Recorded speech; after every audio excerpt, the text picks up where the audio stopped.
But it's still going on. There's perpetrators out here. And you need to be saying, give me the battle. You need to be running to the polls. You need to be telling your neighbor, get there as fast as you can. Let's write our own script. And this is not a new thing that the churches are involved. Churches have been involved since the 50s and the 60s. This is where things come out of the church. So Martin Luther King continues on, and he says, give us the battle, and we will fill our legislative halls with men of good will. But you got to vote. You got to get out and vote to get the right men in the halls. Give us the ballot, and we will place judges on the benches of the South who will do justly and have mercy. But we're not just talking about the South here. We're talking about the North that looks like the South. You got to get out and vote. I wasn't there in the 50s, but it shows like the story that my mama told me. So we all got to vote. Amen? Amen. And at Pittsburgh High Ground Praise Ministry, we are located at 3505 Perrysville Avenue. And at 3505 Perrysville Avenue, we do plan to have the doors open as a polling place. 3505 Perrysville Avenue formerly was the Presbyterian Church, Riverview Presbyterian, but now it is Pittsburgh Higher Ground. So we live in our district as an observatory deal. We should definitely be having our the election thing that you can vote by and just come on out. Amen? Amen. God is good. Let us bow our heads. Heavenly Father, in the name of Jesus, we ask that the glory of God, that the Holy Ghost Spirit will fill this place, oh Father God. And those who may not be believers of Jesus Christ, oh Father God, it don't matter anyway, because you control all. So we just ask that you cover over us, that there be peace in this place today, oh Father God. That hearts will be open, oh Father God. Stony hearts will be broken down and minds will expand, oh God. What you don't know, you will know. But have a heart to receive. Have a heart to receive. The God that I serve says that when you're in the land, you have to follow the laws of the land. No laws. In Jesus' name, know the enemy. Amen. Thank you. All right.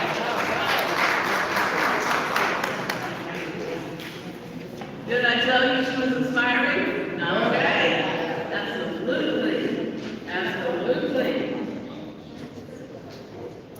And now, there's more. Okay. And we have another dynamic table talk speaker, Judith Ward. She is an advocate of issues that affect women of color and has dedicated over 29 years of her life striving to make a difference. She has served in many capacities in so many things. African Methodist Episcopal Church for 13 years. That's fantastic. I mean, in domestic violence, volunteering, a convener of the Black Women Roundtable with Pittsburgh Valley, a founder of Sisters Saving Ourselves, and so many things. Graduate study, I was senior education, BA elementary education,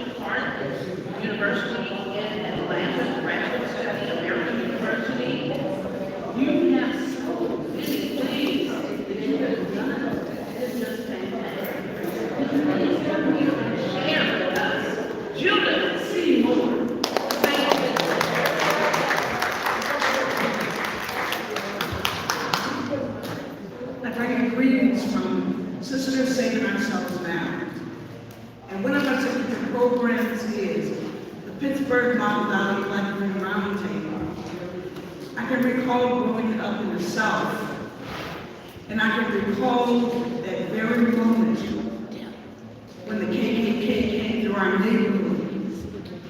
But back in the day, we knew how to deal with those kind of issues. We put our young men in trees, and as they came by, they only came by once, and they never came back again. And so today I stand on the shoulders of those civil rights activists. And so I say that Pittsburgh Model Valley Black Women Roundtable and Sisters Saving Ourselves now are asking for a few things.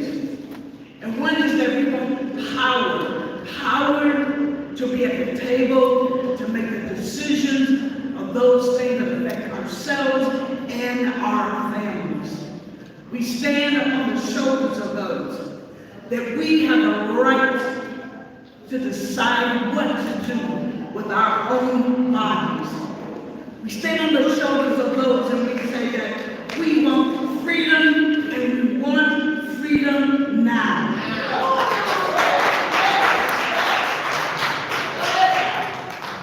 And yes, we want justice. We want to be able to not be judged by our class or our gender or what race we are. But we want to be able to sit at those same places of authority and power. And the last thing that we want to be standing in need of is that November the 8th is so crucial to us, and that they would have us take away our rights to vote. But let me tell you who the secret sauce is. The secret sauce of black women who are at the table, making sure that they get out and making sure that their voices are heard. The time is not tomorrow. That time is now.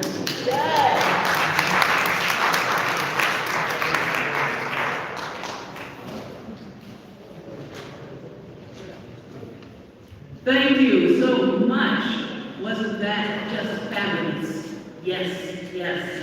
And another speaker who is here for our table talk is a person who has also been pushing the wheel for justice, and that is Brett Struan. He has worked for the Pennsylvania chapter of Common Cause to coordinate and lead Election Protection Week work in Western Pennsylvania.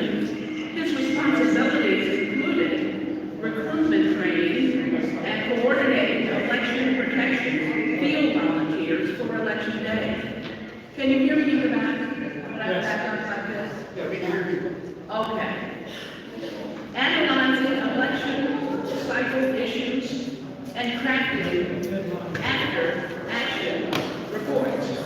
Conducting outreach to county officials and stakeholder organizations. Participating in working groups for mis- and disinformation, cybersecurity, and voter safety. He represented the work of Common Cause in the Election Protection Coalition. He monitored news and county press releases. And without further ado, Brett Struan.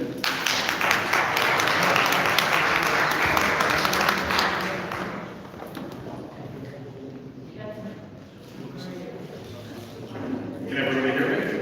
Yeah. Okay, perfect. My name is Brett Struan. I'm with Common Cause Pennsylvania. I am the Western Election Protection Coordinator. There are two of us in the state of Pennsylvania. My partner Scott is based in Philadelphia. This is my second time being the Election Protection Coordinator. I had the pleasure of doing this also in 2020, which, as we remember, was a pretty big year for elections and for election protection.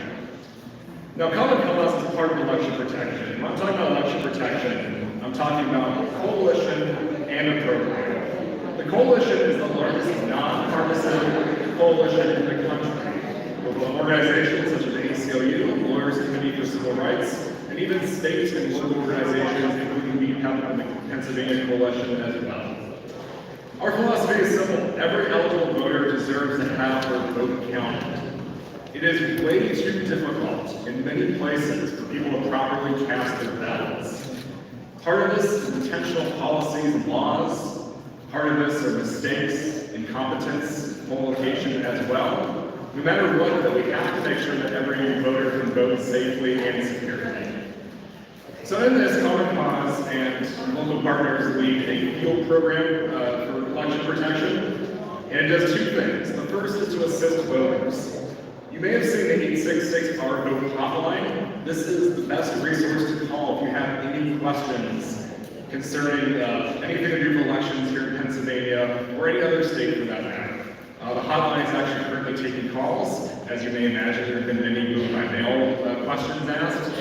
On election day proper, though, there's going to be a lot of voters who have questions. So we make sure we have in-person poll monitors and rovers around poll locations, often with the election protection shirts that you've seen around, to assist voters in answering those questions.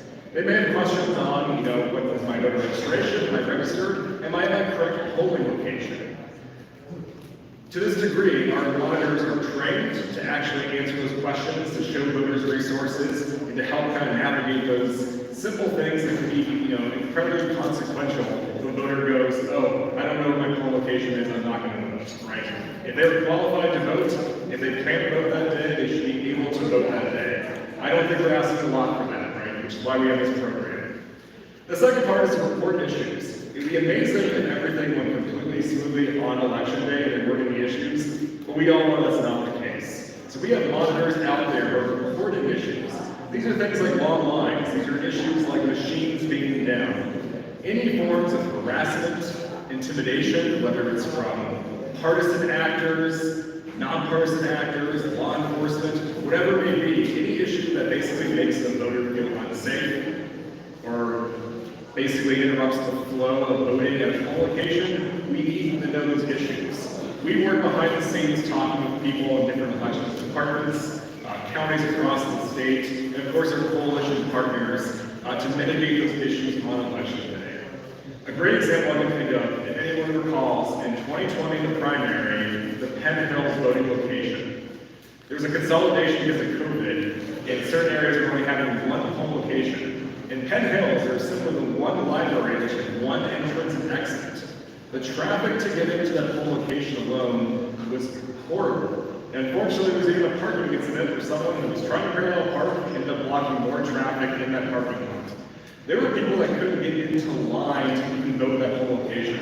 By having election protection monitors there, we were able to be alerted of this. We were on standby for ACLU, had the litigation teams ready, and we went to election court on that. And that particular poll location was kept open later to accommodate voters.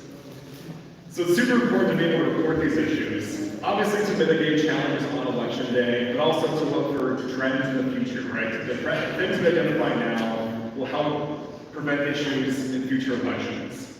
I would say if you're interested in election protection, you can certainly look it up, but B-PEP has a great partner program. We're having staging areas on election day. I would encourage you to talk to B-PEP staff about how to sign up for that. It's essential to have monitors in our communities in Pittsburgh, in Allegheny County, all the counties across the state, to make sure that voters can vote safely and securely this election day and all elections to come. Thank you.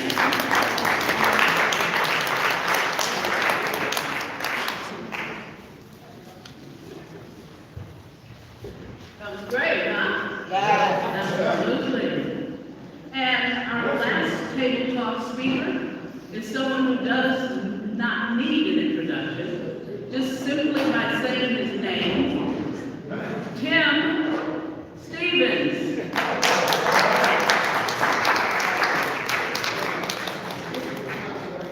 It's like an ice cream cone.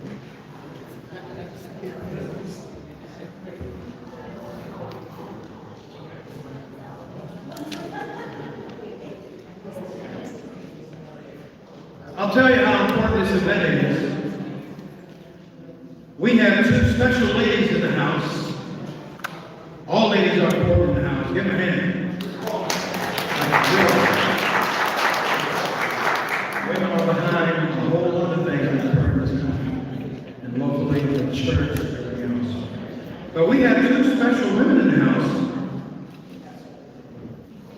Suzanne Rosemary Breiter, long-term observer, election observation mission, midterm congressional elections 2022 for the United States of America. What nation are you from? Would you stand? Germany. Who came the longest way? Let me find out tonight. Come on, give her a hand. Germany. She's making sure we're doing it right in America. Sounds like a good idea. Then we have, is it Maria? Maria. Oh, it's Maria? Okay. Respopek. Another long-term observer for the United States of America for the midterm congressional election. And what nation are you from? Montenegro. Montenegro. Come on now. Somebody told me they only came from Chile. That was a joke. What's wrong with you? How about a hand for the folks of the chefs in preparation for food and dessert? Thank you so much. So that's pretty cool. Most of you received a folder when you came in the house, right? Most of you. We want to make sure you use the information because we paid good money to print it. Thank you very much. We have your volunteer form. First of all, we have a pledge. Can we all say what the pledge is? We pledge to vote. Come on, everybody. We pledge to vote in each and every election. Say it again like me and put the food down. We pledge to vote in each and every election. So first of all, sign that. For the next, marks the spot. Are you willing to help or go to the polls? Election protection, community events, voter registration. Talking to Renee Wilson before I came over today. She's coordinating the work of phone banking for B-PEP, and the Urban League is our major partner. We're working together on that. We're going to give $25 gift certificates for folks who provide a 3-hour shift for canvassing and for phone banking. Also, we have 2 major projects that B-PEP other than civic engagement, the Greater Pittsburgh Coalition Against Violence, and the Corporate Equity and Inclusion Roundtable. In your folder, near the back, you have a flyer for the Corporate Equity and Inclusion Roundtable's 10th annual conference at Duquesne University. We want you to take that and register. We have a tremendous lineup of presenters from 9 to 1 on November 16th. That's a Wednesday at Duquesne University Carson Ballroom. We'll have a limited breakfast from 8:15 on, but we'll have food available throughout the conference. Campaign for Power. Some of you were with us on Saturday. We asked you to come back on November 5th, Saturday before the election, and be a part of our car caravan. We'll be joined by beautiful Corvettes, mixed in with, like my car, 2008. But we need the old car so we can put the metal sign on the side. These are magnetic signs that will not scratch your car. But it's a great thing. We had 24 vehicles on Saturday, right, Roy? We also have our yard signs. There's a few left, right in the back. Right in the back as you leave. We're almost out of them. We have 600 of them. The main information is on here. If you need anything to go to find about the election, go to vote.pa.gov, AlleghenyVotes.com. Vote.pa.gov, AlleghenyVotes.com. Anything that you need to know about the election, if you need to know if you're registered or not, or where, or the candidates, or your city, borough, area, or whatever. We have a follow-up event next Thursday, the 3rd, at St. James Community Church, across from Constant Funeral Home, at the corner of Lincoln and, what is that? My brain is going. I go on it every day. 444 Lincoln Avenue. I hope you'll be there next Thursday. We'll also have food, free food, and also the opportunity to do not leave tonight. If you leave, you will lose your opportunity to be available for the raffle. We have 6 $25 gift certificates from Giant Eagle. They didn't give it to us, we paid for them. If you brought 3 or more people and you brought more than anybody else, you will qualify for a $50 gift certificate. So we'll find out if anyone, otherwise we'll keep that for next week and encourage you to come back. This election, and I'm done, is the most important midterm election of our lifetime. I said it earlier, did I not? I want us all to say it, because we mean it. Say it. This is the most important midterm election of our lifetime. This is the most important midterm election of our lifetime. If you don't believe it, you see what happens in this election. The U.S. Senate will be determined. The leadership, votes of the current president will be determined one way or the other by the Senate. And we're on one line right now.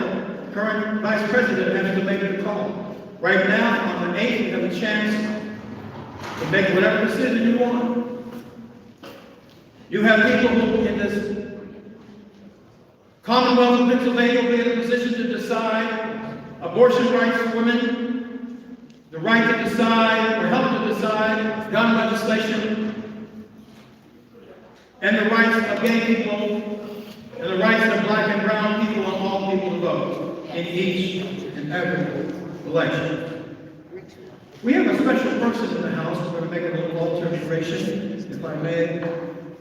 We have Rachel. Is that Heisler? Heisler. She is the board chair of the 22nd board.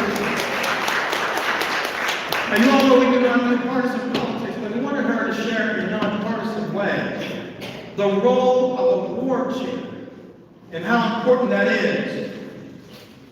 Because that's the basis of the committee man, the committee woman, and the board chair. What happens politically in our city, our county, our nation. Go for it. Thank you, Rachel. Hi everyone, thanks for joining us. This is the 21st ward, not the 22nd ward, but we're thankful you're here on the north side tonight. So I'm just going to briefly touch on our committee structure and our ward structure here in Pennsylvania.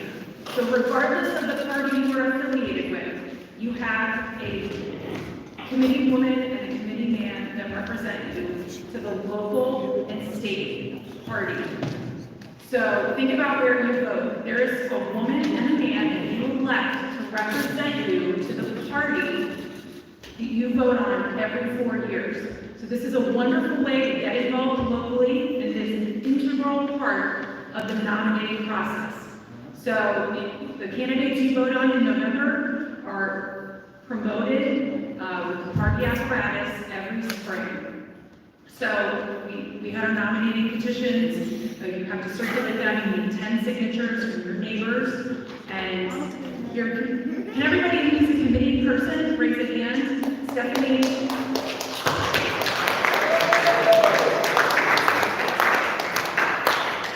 Thank you for your service. Talk to somebody at your table. I think we had somebody at almost every table who was a committee person about getting involved locally. So what happens is your precinct, you elect a committee man and a committee woman based on your political registration, your party registration.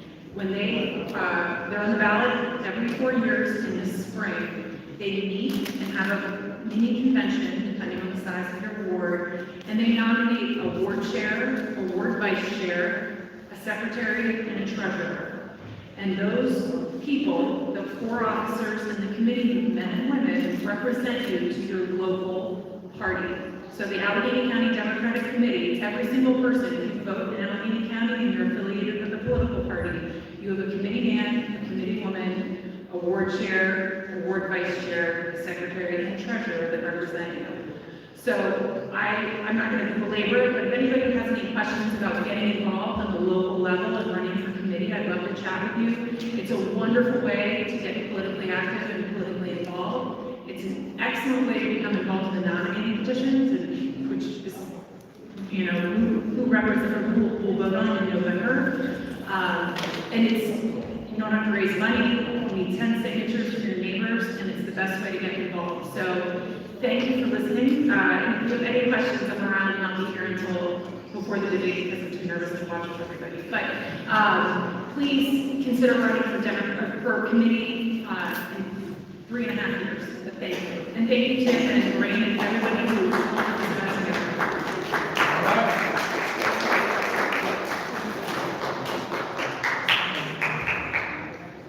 And now, I want to bring up to make some remarks the committee woman, Yvonne Rainey, for the 25th District, Ward 4, and the judge of election.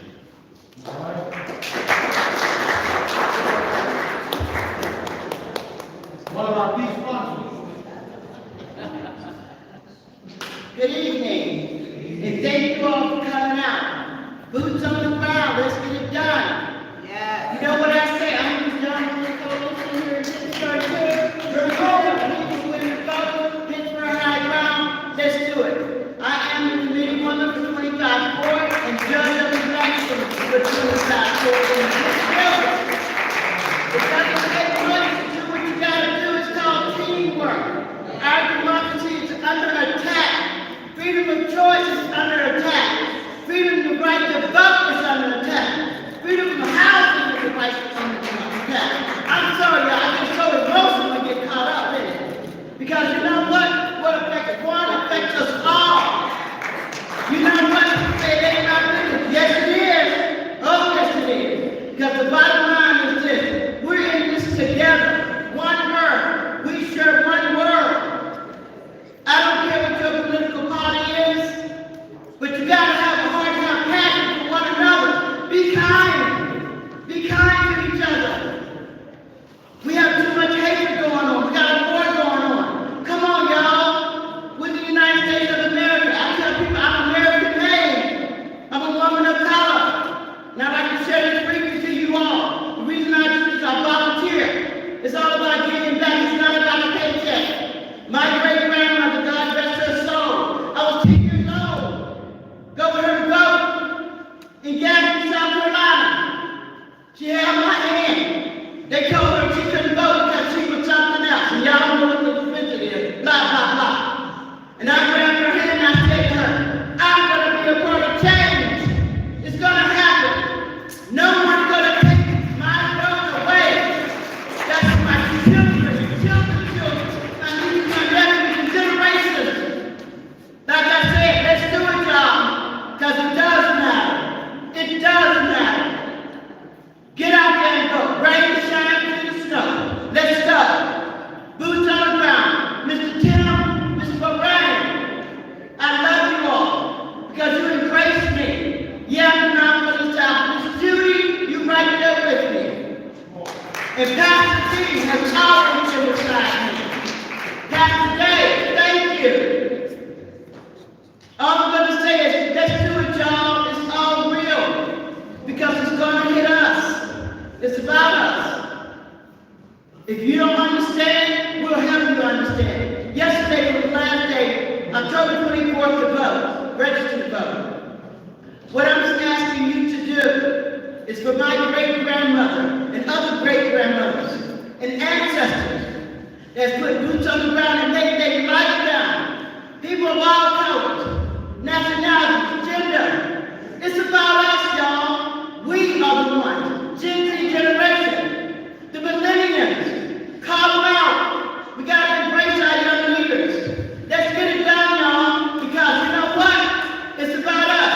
United we stand, divided we fall. We're not going back. Boots on the ground, roll up. Let's go, y'all. Thank you.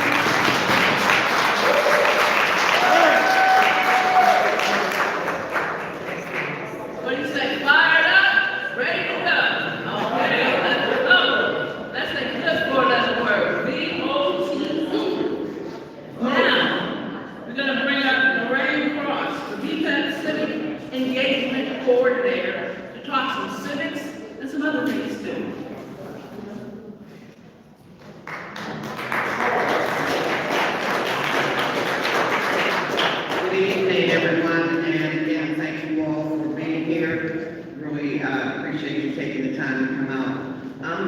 be, speaking about the duties of the Pennsylvania U.S. Senator. We have, Richard Wise, who's been patiently waiting on Zoom, and I'll give you some information about his duties, and then, you'll hear from him on, who he is, what he plans to do, and,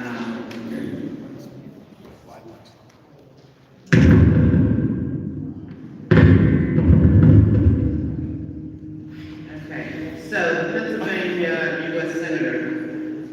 The U.S. Constitution prescribes that the Senate be composed of 100 members, two senators from each state. 1/3 of the total membership of the Senate is elected every 2 years. Senators must be at least 30 years of age, a citizen of the United States for at least 9 years, and be a resident of the state from which he or she is chosen at the time of the election. Senators write and vote in favor or against final bills and serve on various policy committees. The Senate has several exclusive powers not granted to the House, including advisory consent on presidential nominations and treaties and conducting the trial of federal officials impeached by the House. Without further ado, allow me to introduce the son and present to others. Richard Weiss.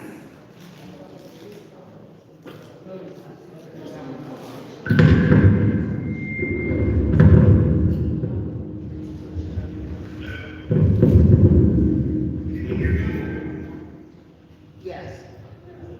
Can y'all hear Say something. Richard?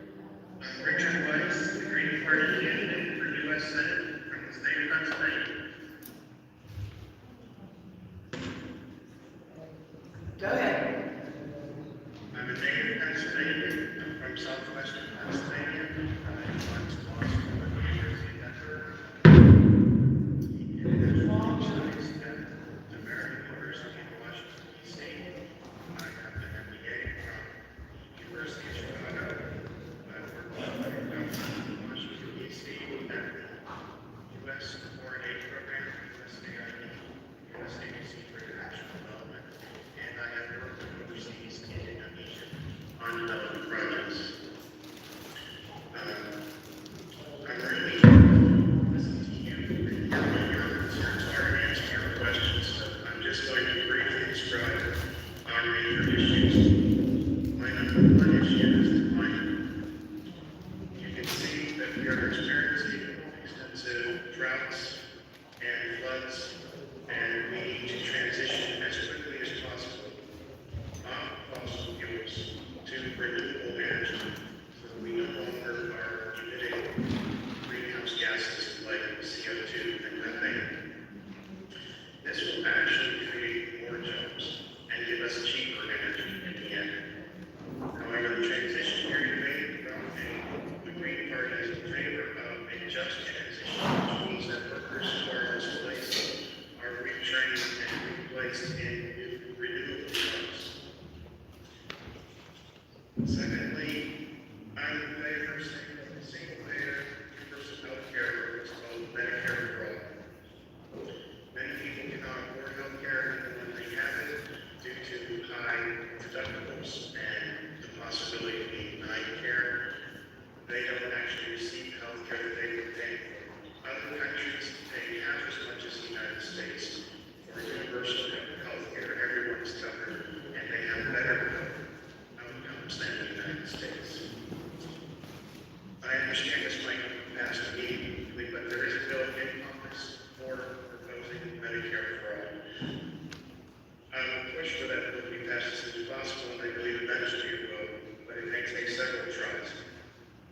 In the interim, I support lowering the age of current Medicare to the age of 55.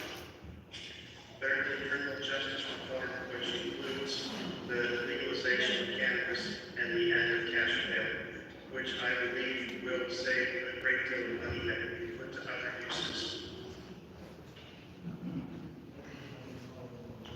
There is no need to spend large amounts of money on policing prosecuting judges and incarcerating people who are non-violent, and in the case of cash bail, have not committed a crime. And then, fourthly, what is an issue today is we should stop the war in Ukraine as quickly as possible before it escalates. In that case, we should declare a ceasefire and negotiate peace as soon as possible. And I believe it's within the United States to do that. And now I would really prefer to hear what you have to say and answer your questions.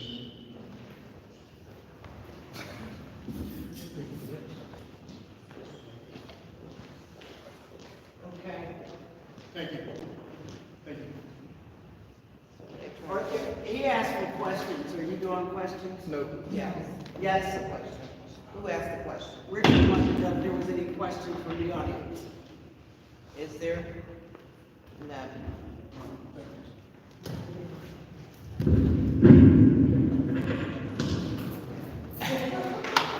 Richard, there was no questions. Thank you.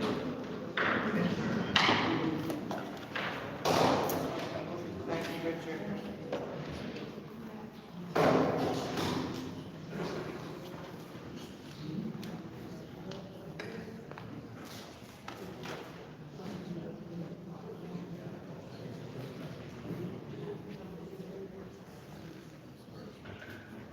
Thank you, Richard.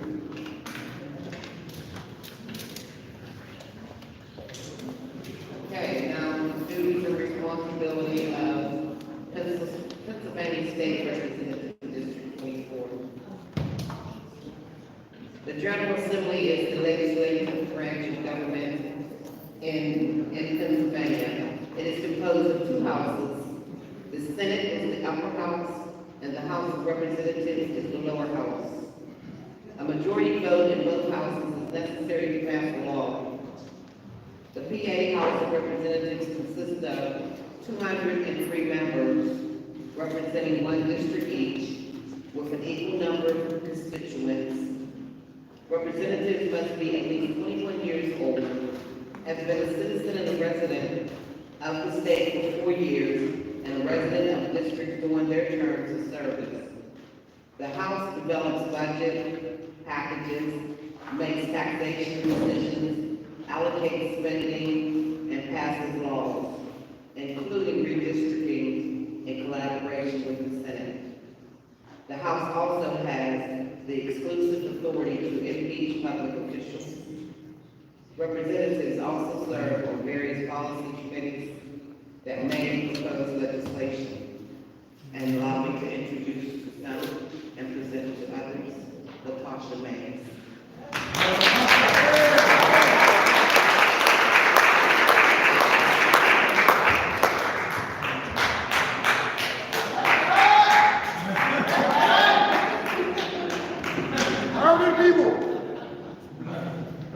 Good evening, everybody. Good evening. Thank you for such a warm welcome. My name is Latasha B. Mays. I use she, her pronouns.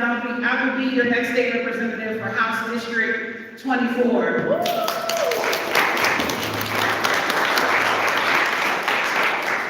It wasn't that long ago that I stood before you at one of the forums here on the north side and also in Larimer, talking about why I'm running. And the main thing I shared with you was that I'm running to disrupt politics as usual. And because of your support, we did that on May 17th, when I became the first woman ever elected to the House of Representatives I'm getting ahead of myself. The first woman to become a Democratic nominee for House District 24 ever in this district's history. So I'm really proud of that. The last time I saw y'all was looking bleak, but we put in the work. We worked with the community. And when you all elect me on November 8th, I'll be honored to serve the neighborhoods of House District 24, which range from East Hills and Homewood, Lincoln and Larimer, East Liberty, Highland Park, Morningside, Side, Stanton Heights, Garfield, Bloomfield, Friendship, North Oakland, the Middle and Upper Hill, and Shadyside. See what I did there?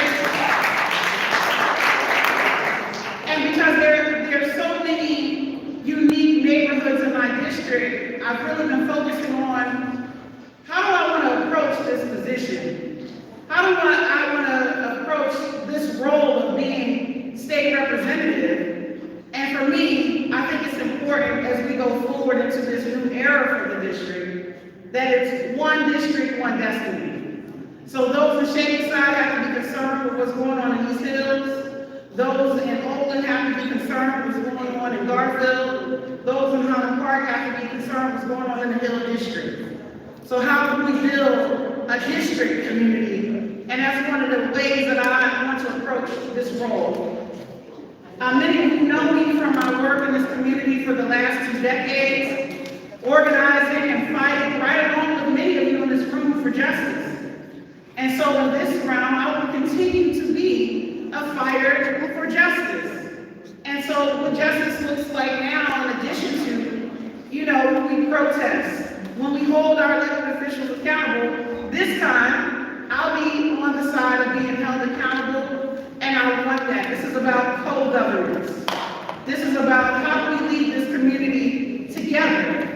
How do I best represent you around the issues that are important to your community? So I ran on a platform of healthcare, reproductive justice, community safety. I ran on a platform of climate change and environmental justice, as well as equitable education and voting rights. So the question is, what I would do is that I would go to Harrisburg and be the best representative I can be, and I know I have a lot to learn, even though I spent many years working with my future colleagues in Harrisburg and Capital. But we have to move dollars and resources and funding to our most marginalized neighborhoods and communities, whether it's for education, human services, community safety, including passing common sense gun laws, protecting our seniors, and working with other vulnerable communities.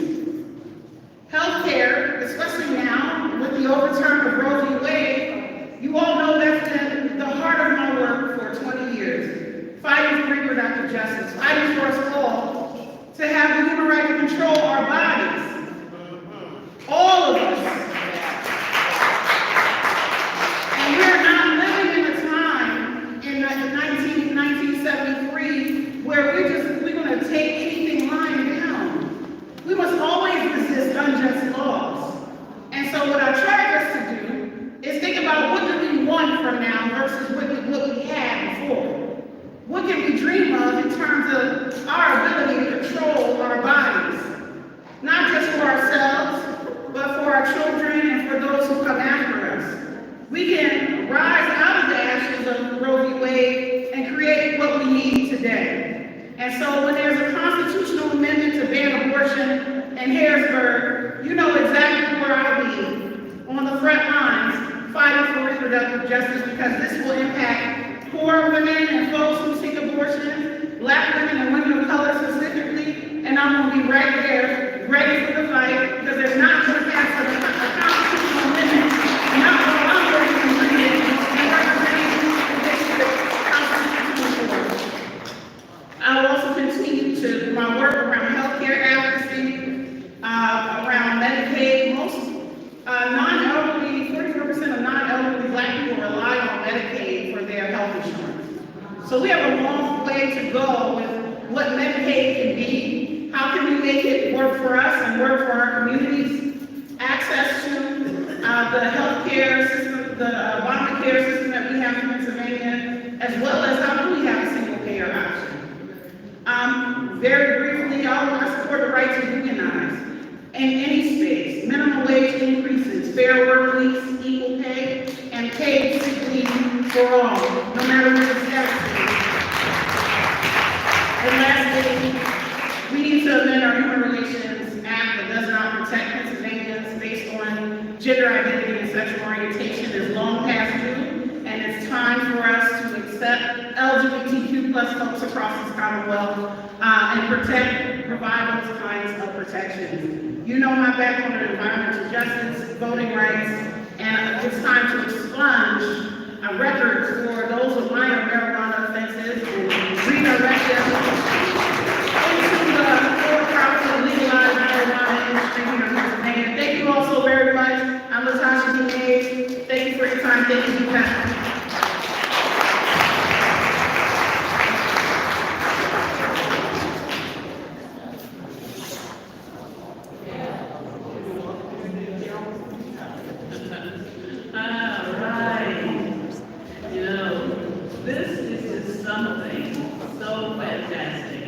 But we can make it even more fantastic if we vote.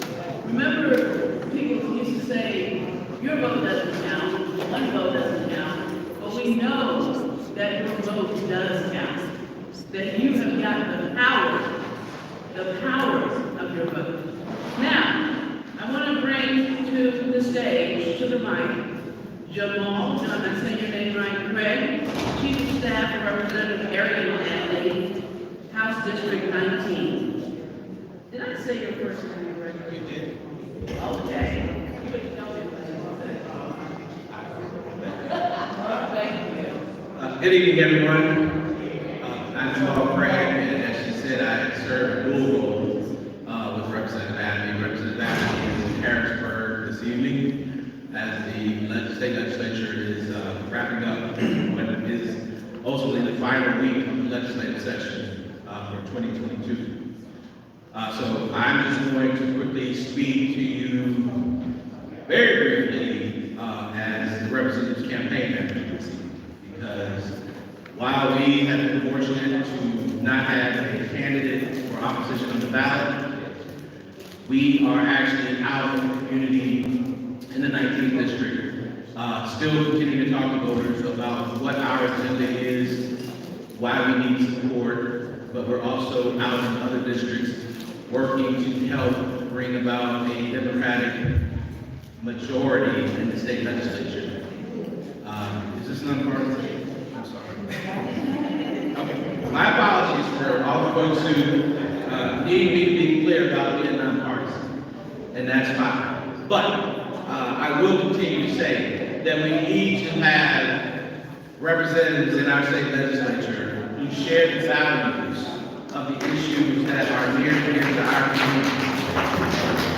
So just like my dear friend Natasha was talking about, criminal justice reform, we have to meet the needs. We have to rise to the occasion and address criminal justice.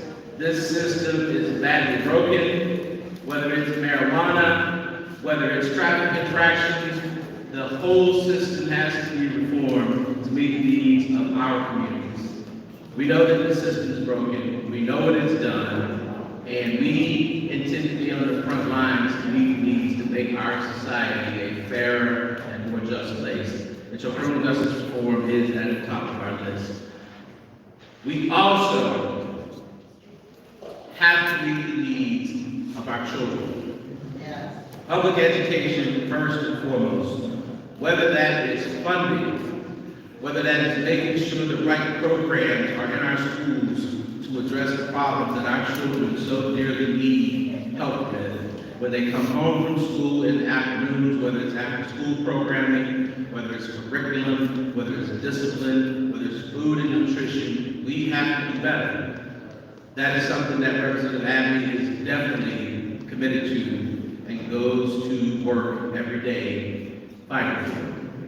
When we talk about the needs of our business owners, in particular our small business owners, we have to reform this system as well, because there are so many people struggling.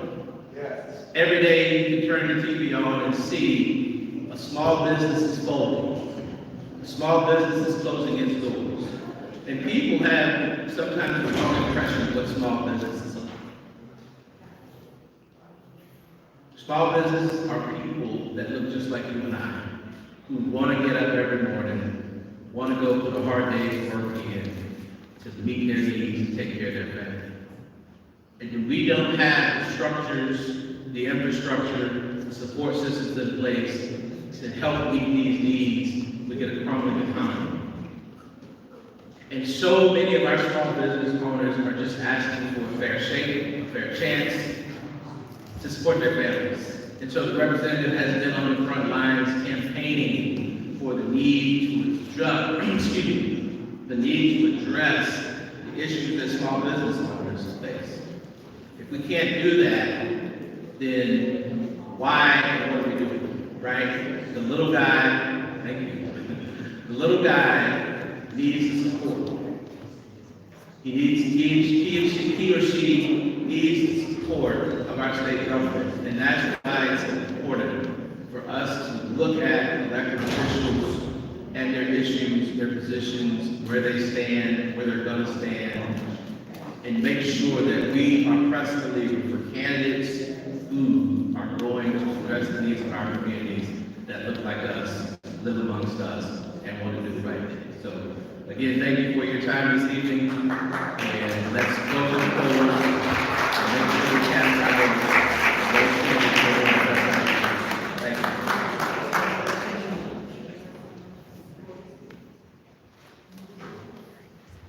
Now, it's going to be very, very important that you stay until the end because you know that you have a chance for a Giant Eagle gift card. And I think Jim has some information for me. Yes. For another candidate. Okay, special announcement. Special announcement. You may. Please, let me- You want to announce this gentleman with your Voice of America type of voice. Voice of America, please. Now, this woman was all across the country, American Public Radio Network. So would you introduce this? Usually, when I was on the air, I would read first who it is. This is called Cold Read. Steve Herman with Voice of America, and I'll do it like a game show. Come on down! Thank you.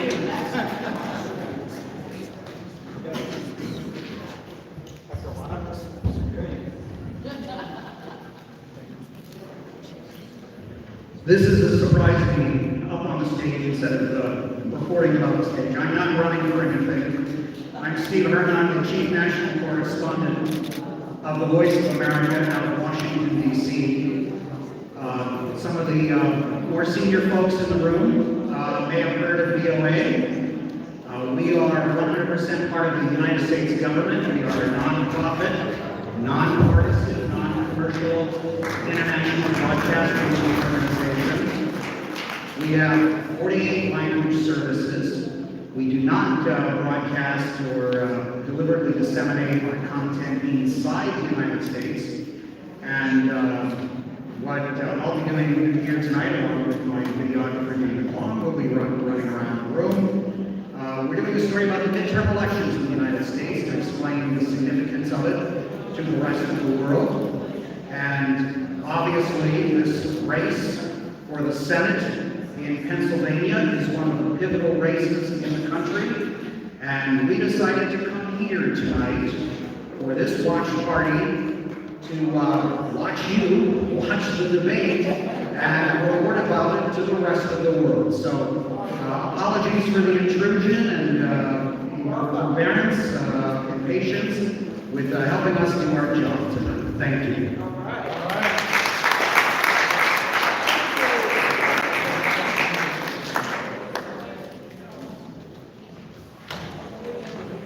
Yeah, what a great voice. Morning too, right? Voice of America, great voice. And now, Pastor Michael Day, I'd like to bring him forward. He's the B-PEP Coalition Against Violence Youth Peace Summit Coordinator. And see, I asked him to come up and go, but Tim doesn't want to do this. And he's telling me to go on. Pastor of Legacy International Worship. Legacy International Worship Center. There we go. All right. One of our new emerging leaders, the B-PEP.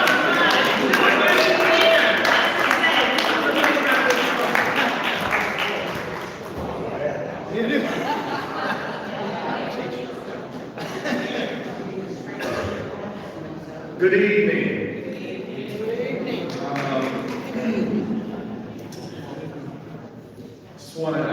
here to thank all of our sponsors. Let's give all of our sponsors a round of applause. You can do better than that.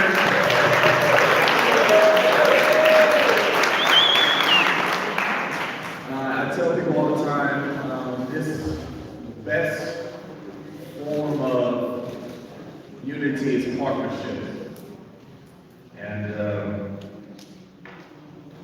based on the sponsors and partners that we have, shows who are invested into what we are here for.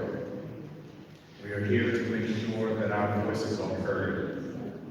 We're here to make sure that not only our voices are heard, but the next generation of voices heard. It is an honor and privilege to be a part of this great organization, B-PEP, to lead on CAB. Affectionately known, Mr. Tim Stevens, I call him Father Tim. He is our, in my generation, he is our father in civil rights and justice movement and everything. You give him a hand.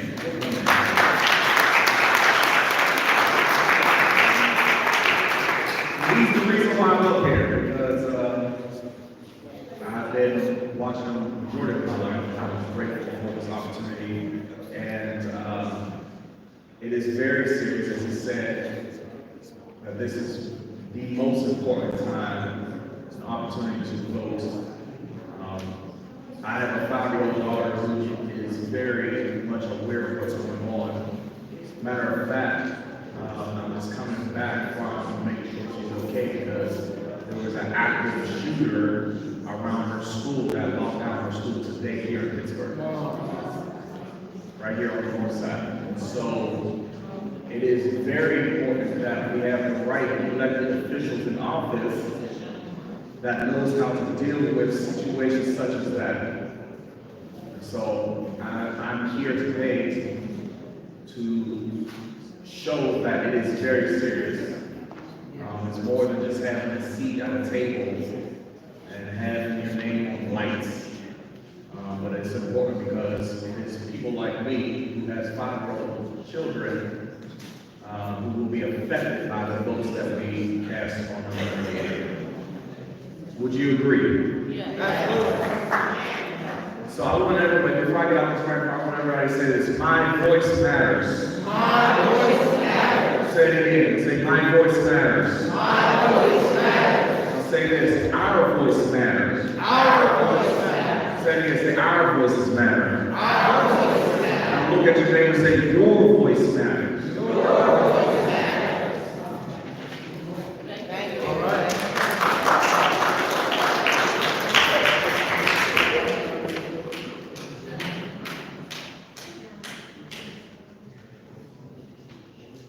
Okay, just to give a moment to some of the other sponsors that made this event happen tonight.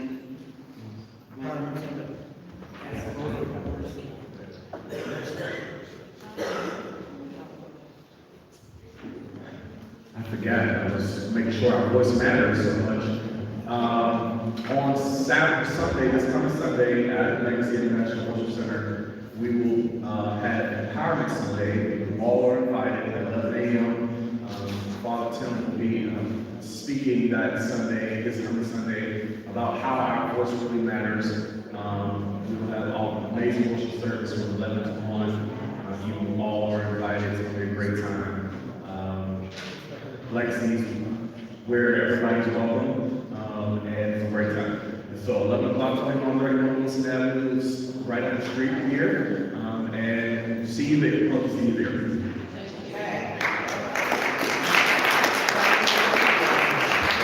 And it sounds like that's going to be a really nice event as well. So just to give recognition to the other sponsors, Kim,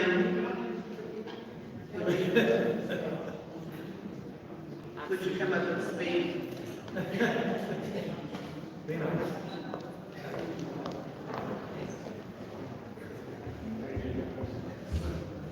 Revelations and reflections. Bless you. Good evening, family. I'm Kim Harrell, and I run a Pittsburgh podcast that is called Revelations and Reflections, a social media conversation for Black and Brown too. And so we are honored to be here today we're broadcasting the event live via Zoom to Facebook. And on the big screen, and so we're debating now whether we want to just center the candidates on the screen or move the screen and do it against the wall. And so I'm opposed to against the wall, but everybody in favor of off the screen and on the wall, raise your hand. Just center them in the screen, right? Thank you so much. Okay, and also, one of our sponsors is Kim Williams from APA, Judy Clapp. Kim Williams from APA, like to speak about her organization.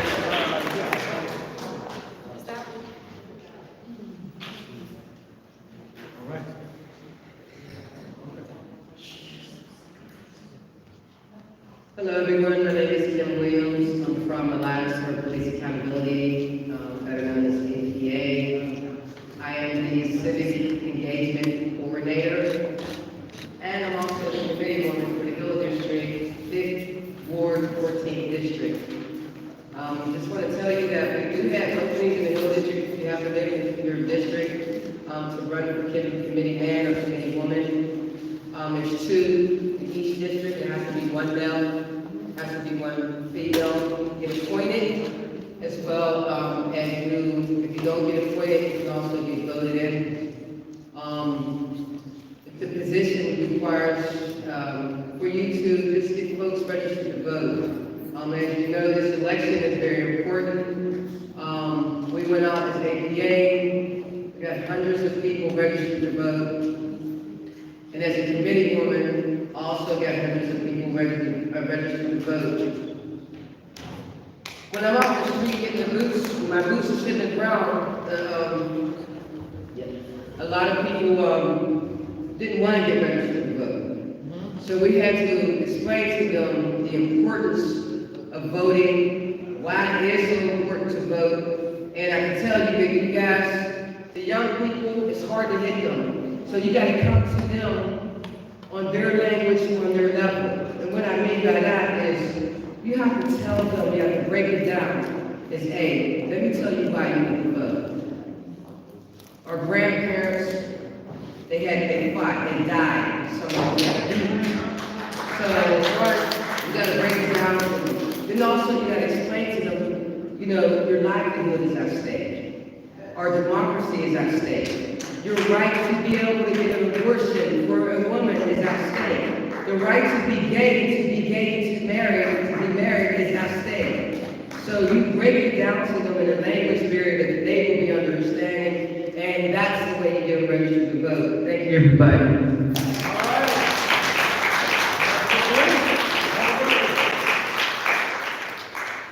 Okay, next is Judy Clapp.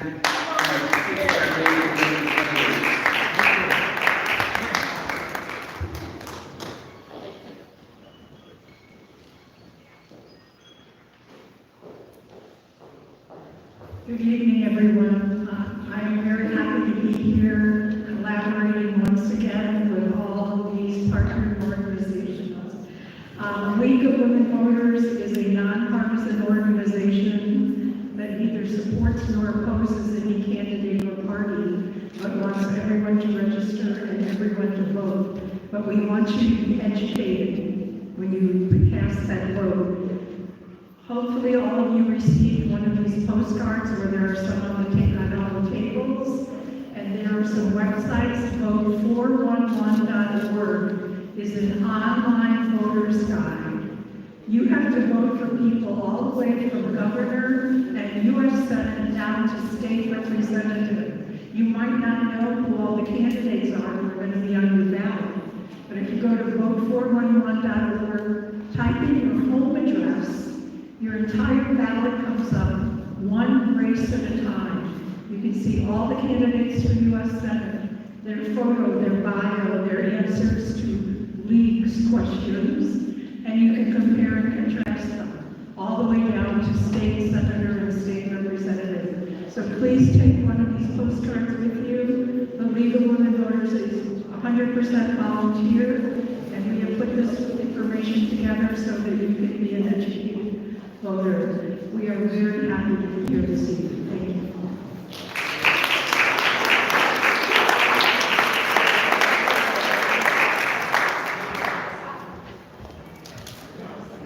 We're getting really close to showtime. It's exciting.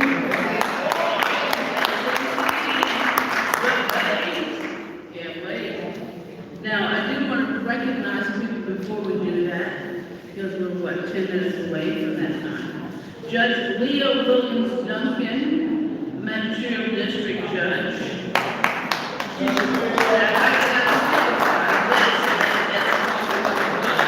Now, she is the first black woman elected to this position. History making, where are you? Here she is right here. First black woman. Hey. All right, we did it. We did it. Makes me really brief remarks. I'm sorry to have to say it that way. We did it.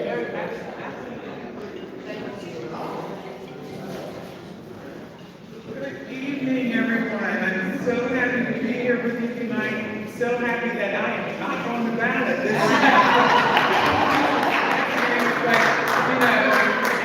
Even though I am not on the ballot this cycle, as you always say, and B-PEP always says, every single election is important. So I believe this being here tonight, this is important. The next one is important. The one before that is very important. So I thank you. And I'm looking forward to a good showing tonight. Thank you very much.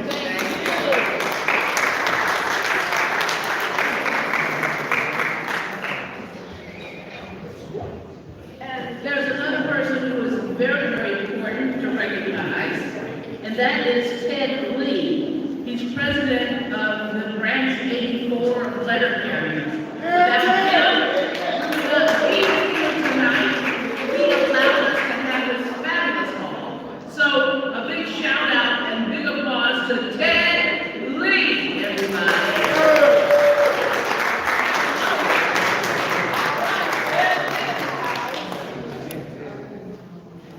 Just grateful to be a part of this. As she said, Leonard Gary's graduated before. He turned 132 this year, December 18th. And I just got reelected by acclamation, so 3 more years to me. Thank you.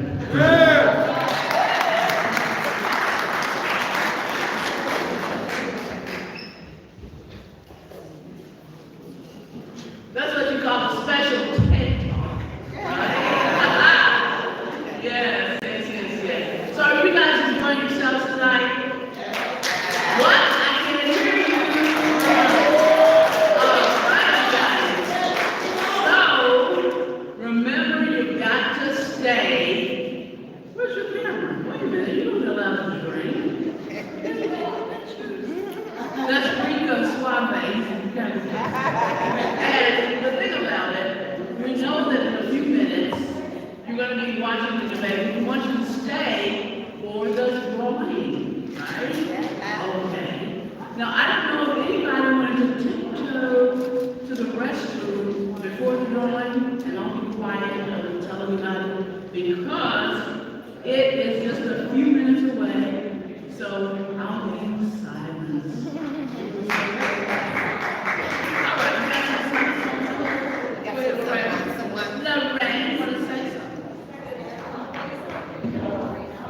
Well, doesn't look like many people are tiptoeing, so. Earlier this evening, we had Rex Stroh speak about election protection. And I don't know if he spoke about the importance of getting volunteers to become poll monitors. B-PEP has election protection monitors that go from polling sites to polling sites. And our monitors are there to ensure that people are not being intimidated, that the lines are not unnecessarily long due to faulty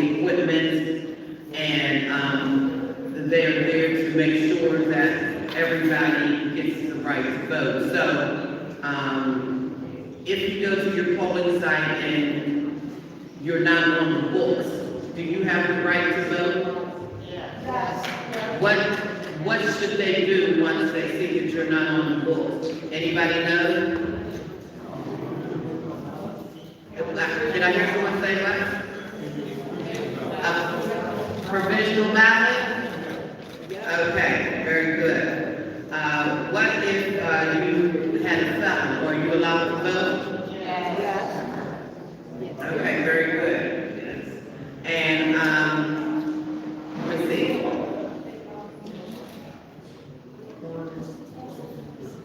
What if you're in line and they tell you the polls are closed? Do you still have the right to vote? All right, okay. So these are some things, that we do as, monitors at the polls to make sure that everybody knows that they have the right to vote. And if anybody's interested in being, a poll monitor, our election protection program is nonpartisan. And we also, give a stipend for the day. Once you, work with us, we also provide a breakfast, a lunch, and a very good dinner. So, there is in your packet, a volunteer sheet, a pledge sheet that's in there that, speaks that, you will volunteer in each and every election. And we also have enrolled to the polls program. And we provide rides to people to the polls and from the polls. So if there's anybody that's interested in driving, we accept volunteers to drive. And also, if you might be riding to the polls, you can also contact us. It's on the roll to the poll flyer in your packet. And we will take you to the polls and back home.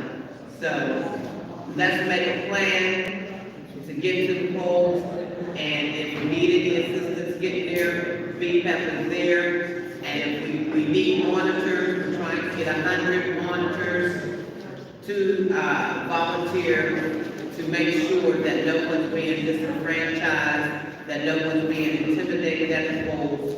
So if you want to volunteer, you can fill out your sheet and leave it with Donna in the back of the room. Thank you all again for being here. We have one more item before we go to the debate.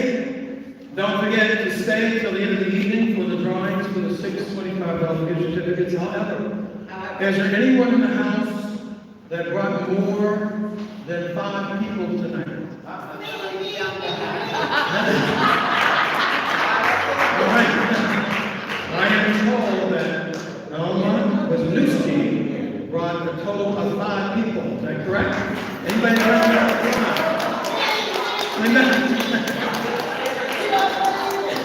What?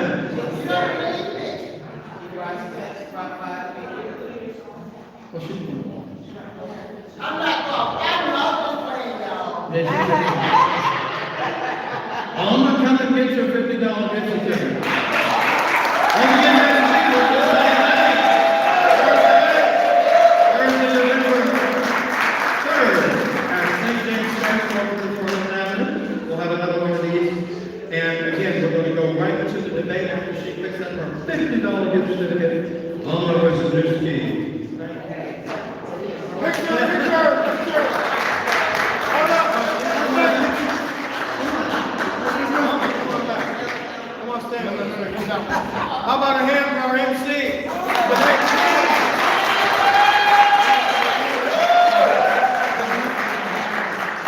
All right, TV folks, we're going to switch over. How about a hand for our technicians over here, Bones? And thank you, boy. Yeah, our community organizer came through for us, Roy Blankenship Jr. He doesn't get enough recognition. Give him a second. How about Rico's in the house? All right. You should be in the middle. No, you can stand in the middle. Come up to the kitchen. Yeah. I hear it. Yes. Judy wants to stand there. Judy can stand there. Oh, you want to get it?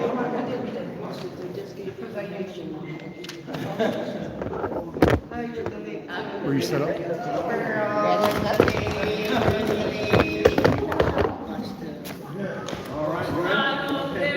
We're all in the league. Ready to switch over? All right. Everybody ready? Switch over as soon as you're ready.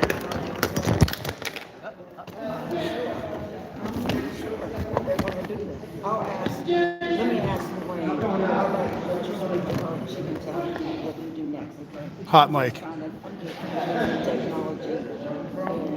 Hot mic.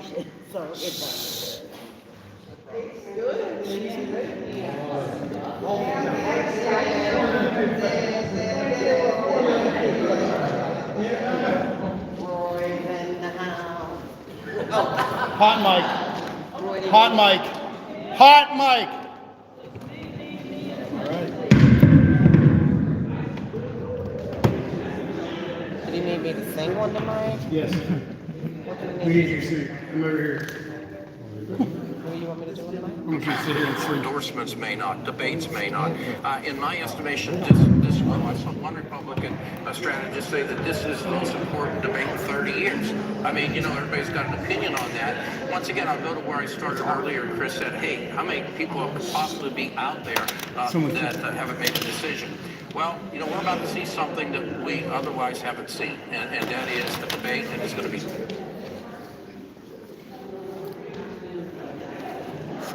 Don't go, just wait.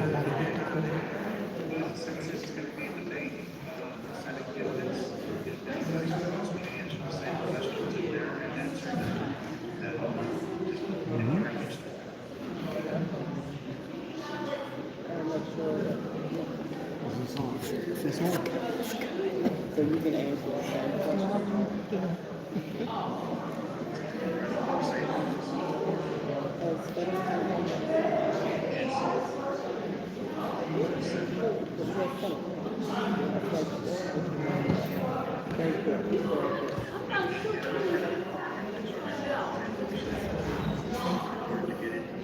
We apologize. There's some technical difficulties. We'll be with you in 1 minute. He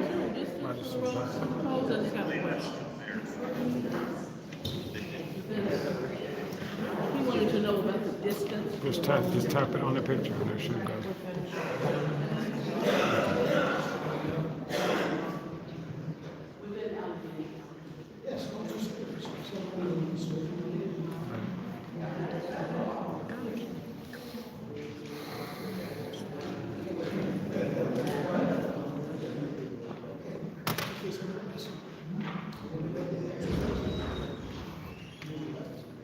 to how people look, decided or otherwise.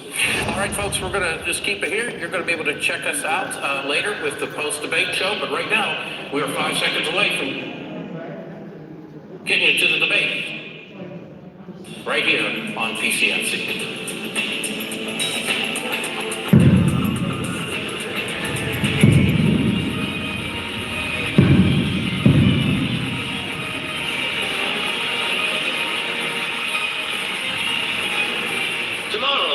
Second Chance competition continues with Nicky Cordero, Phil Park, and Roland Ward. Yeah.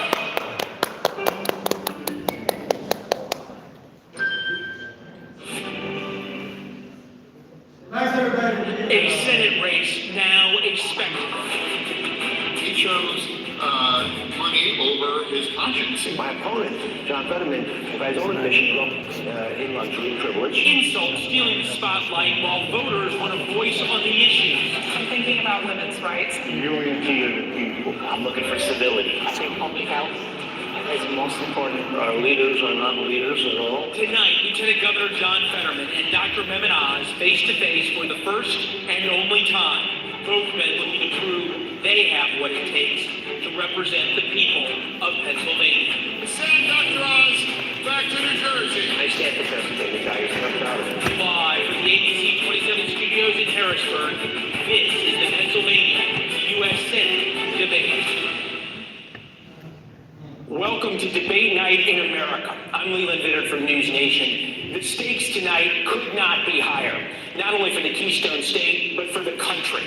Control of the U.S. Senate for either party runs through Pennsylvania. Dennis Owens, WHDM political reporter and anchor here in Harrisburg, along with Lisa Sylvester from WPXI in Pittsburgh, will moderate tonight's debate. We want to welcome our viewers watching tonight from across the country on News Nation.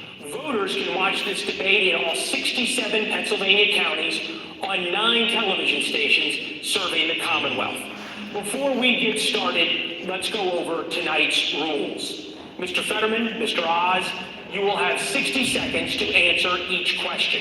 If there's a follow-up question or rebuttal, you will have up to 30 seconds. Each candidate will also have 90 seconds for a closing statement. When your time is up, you'll hear this bell. Gentlemen, thank you for being here. Dennis and Lisa.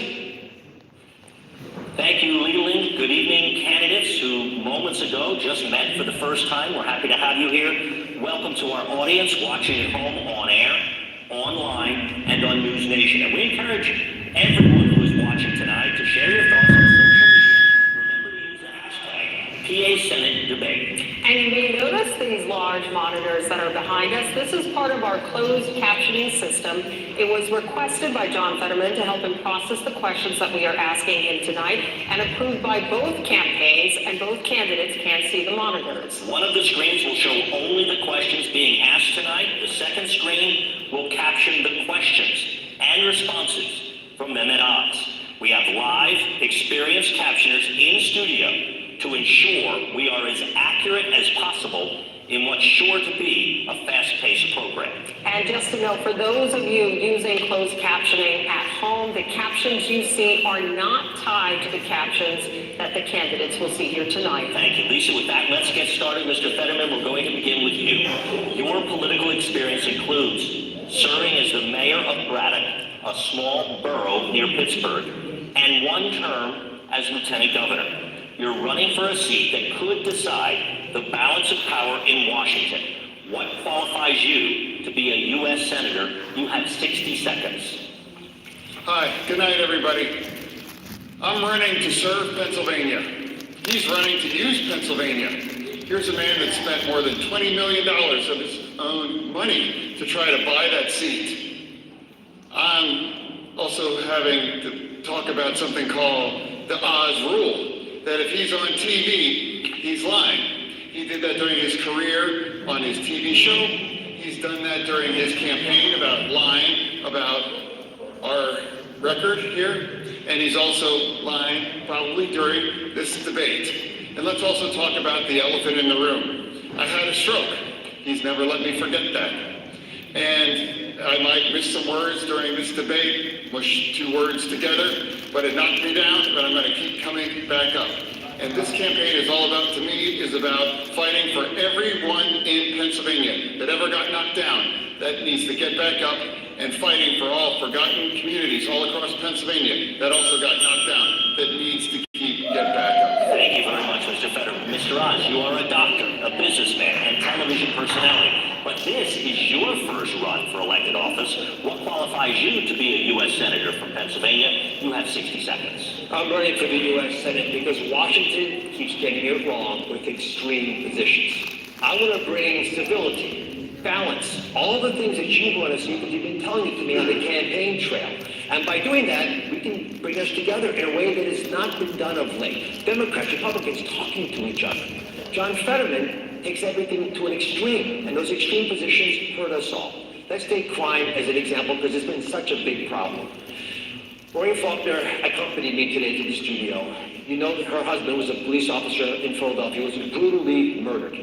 John Fetterman, during this crime wave, has been trying to get as many murderers convicted and sentenced to life in prison out of jail as possible, including people who are similar to the man who murdered her husband.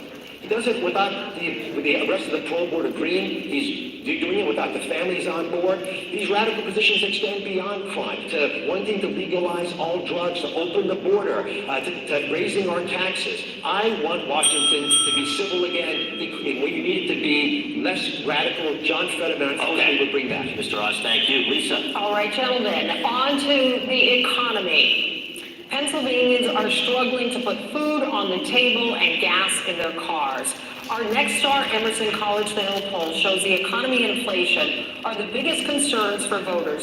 39% of them listed that as the top issue. Beginning with you, Mr. Oz. You have blamed President Biden and reckless Democratic spending for the inflation crisis, but voters would like to hear your specific plan to cut spending. Please explain in 60 seconds. Well, if you ask the U.S. government, they'll tell you they have 4% waste and fraud. Now, I've traveled over the Commonwealth and spoken to countless people. There was a lady in Beaver County at a county fair who told me with fear in her heart that she wanted to provide food for her sons, highly nutritious chicken she wanted. She couldn't afford it anymore. That's a big problem. If we've got 4% waste and fraud, we ought to be able to take care of that. John Fetterman's, however, response continually is to raise taxes. He raised taxes as mayor. He tried to raise taxes as lieutenant governor, 46%. That's a big tax rate. He supported Joe Biden's recent tax rate increase, and he's done that without paying his own taxes 67 times. I'll say that again. He hasn't paid his own taxes 67 times, but he's raising mine and yours. Those are radical positions. They're extreme. They're out of touch with the values of Pennsylvanians. And I can make the difficult decisions, as you do in the operating room as a surgeon. I'll make them cutting our budget as well, to make sure we don't have to raise taxes on a population already desperately in pain from the high inflation rate. Mr. Fetterman, I will allow a 15-second rebuttal. He has specifically said you have not paid your taxes and that you want to raise taxes on Americans. How do you respond? Absolutely. The Oz rule, the person's lying. It was helping two students 17 years ago to help them, buy their own homes. They didn't pay the bills, and it got her paid, and it has never been an issue in any of the campaign before. It was all about nonprofit. All right, thank you, Mr. Fetterman. Continuing with you, Mr. Fetterman, your opponent has criticized Democratic spending, as you heard. Has the Biden administration overspent? And if so, where do you think spending should be cut? You have 60 seconds. No, here's what I think we have to fight about inflation here right now. That's what we need to fight about inflation, right now, because it's a tax on working families, And Dr. Oz can't possibly understand what that is like, He has 10 gigantic mansions, We must push back against corporate greed. We must make sure that we're also pushing back against price gouging as well, too. We also be able to make more in Pennsylvania, make more in America. When he had a choice to make his merchandise, the Oz label is on, he made it all in China. Who can you believe that can fight against inflation and pushing back against corporate greed with somebody that is choosing working in China versus over American workers? All right, I will allow a 15-second rebuttal to his comments that you have been making things in China. Mr. Oz. I've been trying to talk about policy issues with the people of Pennsylvania. As a doctor, I listen to their ideas and I want to talk about them. When John Fetterman brings up houses, the irony is he didn't pay for his own house. He got it for $1 from his sister. And he hasn't been able to earn a living on his own. He's lived off his parents. So it's not a topic that we should be debating on the stage. We should be talking about crime and inflation, issues that are hurting Pennsylvanians that they're talking about at their kitchen table. That's it. He got his Pennsylvania house from his own inlays from $1. Mr. Fetterman, we have to continue on. We'll continue on with a question, a follow-up question to you, Mr. Oz. This one is just for you. You tweeted in August that you will never stop fighting to lower gas prices for Pennsylvanians. Does that include supporting a suspension of the federal gas tax? You have 30 seconds. I'm supportive of reducing taxes, but we want to be thoughtful about the long-term game plan to get gas taxes down, and frankly, all energy prices down. I have gone around the Commonwealth. I've witnessed people say, I'm not going on vacation this year because I can't afford to pay to take my trailer to the campground. They can't even get there. What we have to do is ensure that we don't have increased inflation, and the best way to do that is reduce gas prices. John Fetterman has gone after the energy industry, called it a stain on Pennsylvania, and argued we have to ban fracking. That is a disconnected from Pennsylvania. Thank you, Mr. Oz. We will get to the issue of fracking later on in this discussion, but meantime, turning back to you, Mr. Fetterman, for a follow-up.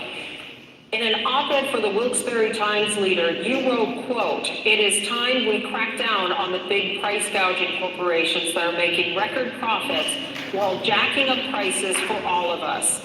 How do you plan to do this, sir? You mentioned going after price gouging corporations. How do you plan to do this? You have 30 seconds. Exactly. We have to keep pushing back on that. And he would never make that choice to fight for families here in Pennsylvania. You know, he has never met an oil company that he doesn't swipe right about. You know, he has never been able to stand up for working families all across Pennsylvania. You know, we must push back. Inflation has hurt Americans and Pennsylvania's families, and it has given the oil companies record profits. All right, thank you, Mr. Fetterman. Turning to the next issue, Dennis. The minimum wage in Pennsylvania and at the national level currently sits at $7.25 an hour and has not been increased since 2009. Each of our neighboring states has raised minimum wages. You see them there on your screen, including New Jersey at $13 an hour and West Virginia at $8.75. But Pennsylvania has not followed suit. The first question is for you, Mr. Fetterman. Do you support raising the federal minimum wage to $15 an hour? Why or why not? You have 60 seconds. Yeah, I do, absolutely. I think it's a disgrace at $7.25 an hour. And how can a man, with 10 gigantic mansions, am willing to talk about a willing wage for anybody? Imagine a single mom with 2 children, trying to raise with them, realizing making $31,000 a year, $15 an hour. I believe every work has dignity, and every paycheck must have dignity in it as well. True, I've always supported a living wage, and we make sure that everyone has economic security. I have a follow-up for you, Mr. Fetterman. What do you say to small business owners who have told us that if the minimum wage were increased to $15 an hour, it would put them out of business? You have 30 seconds. No, we all have to make sure that everyone that works is able to, that's the most American bargain, that if you work full-time, you should be able to live in dignity as well, true. And I believe they haven't had any businesses you can't have businesses being subsidized by not paying individuals that just simply can't evade to pay their own way. Okay, Mr. Fetterman, thank you. Mr. Ross, turning to you. Do you support raising the federal minimum wage to $15 an hour? Why or why not? You have 60 seconds. I think market forces have already driven up the minimum wage. I was with a hotel worker actually here in Harrisburg a few months ago, and he was telling me how hard it was to live on the $15 an hour that he was getting paid. John Fetterman shoots too low. We want much more money than that. And there are many ways to achieve that, but John Fetterman thinks the minimum wage is his weekly allowance from his parents. He's not really cognizant of the real challenges of business owners who've got to balance that with employees. Thankfully, we have a solution. And John, you didn't answer the question. You can't put businesses out of commission in order to pay more wages, because the wages will go to zero, which is John Fetterman's radical plan if you really follow to conclusion. Here's what I would do. We have one of the richest energy states in the country. I believe if we can unleash the energy beneath our feet here in Pennsylvania, there'd be plenty of money to go around. We'd have increased wages, more reason for students to take vocational classes to be able to learn trades, which I'm strongly supportive of. We'd also be able to pipe that gas, improve our economy, and reduce inflation. That's a plan that works, and it's humble enough that I can say it broadly. Thank you. I want to give you, Mr. Fetterman, a 15-second follow-up to what he just said about you. Now, again, it's remarkable. He hasn't really had any answer that he actually had about that. He doesn't want to talk about having somebody having a living wage and having somebody able to survive. Again. And I want to come back to you now, Mr. Oz, for a quick follow-up. What do you say to those Pennsylvanians that he just spoke of that are trying to survive on $7.25 an hour, which is less than all of our neighbors? You have 30 seconds. Oh, I don't think you should have to survive on $7.25 an hour. I want the minimum wage up as high as it can go. I want to highlight that I have an agenda for prosperity, unlike John Fetterman. I want us all getting paid a lot more than $15. And I answered your question directly in a way that would preserve business owners, job creators, so they thrive, and we'd have lots more employees entering the workforce and then prospering, getting paid $25, $35, $45 an hour. But we're never going to get there if we don't unleash our energy. And John Fetterman's stubbornness on calling it a strain on Pennsylvania is an insult to those workers. To be clear, you said you want people making a lot lot more, but that's not through a federal law of minimum wage, that's through market forces. Market forces should drive it up anyway, and it's already done that. Thank you. You know, you should be able to get paid much more than $15 an hour. Thank you. Lisa? All right, thank you, gentlemen. Another big issue for voters is abortion. Mr. Oz, we will begin with you.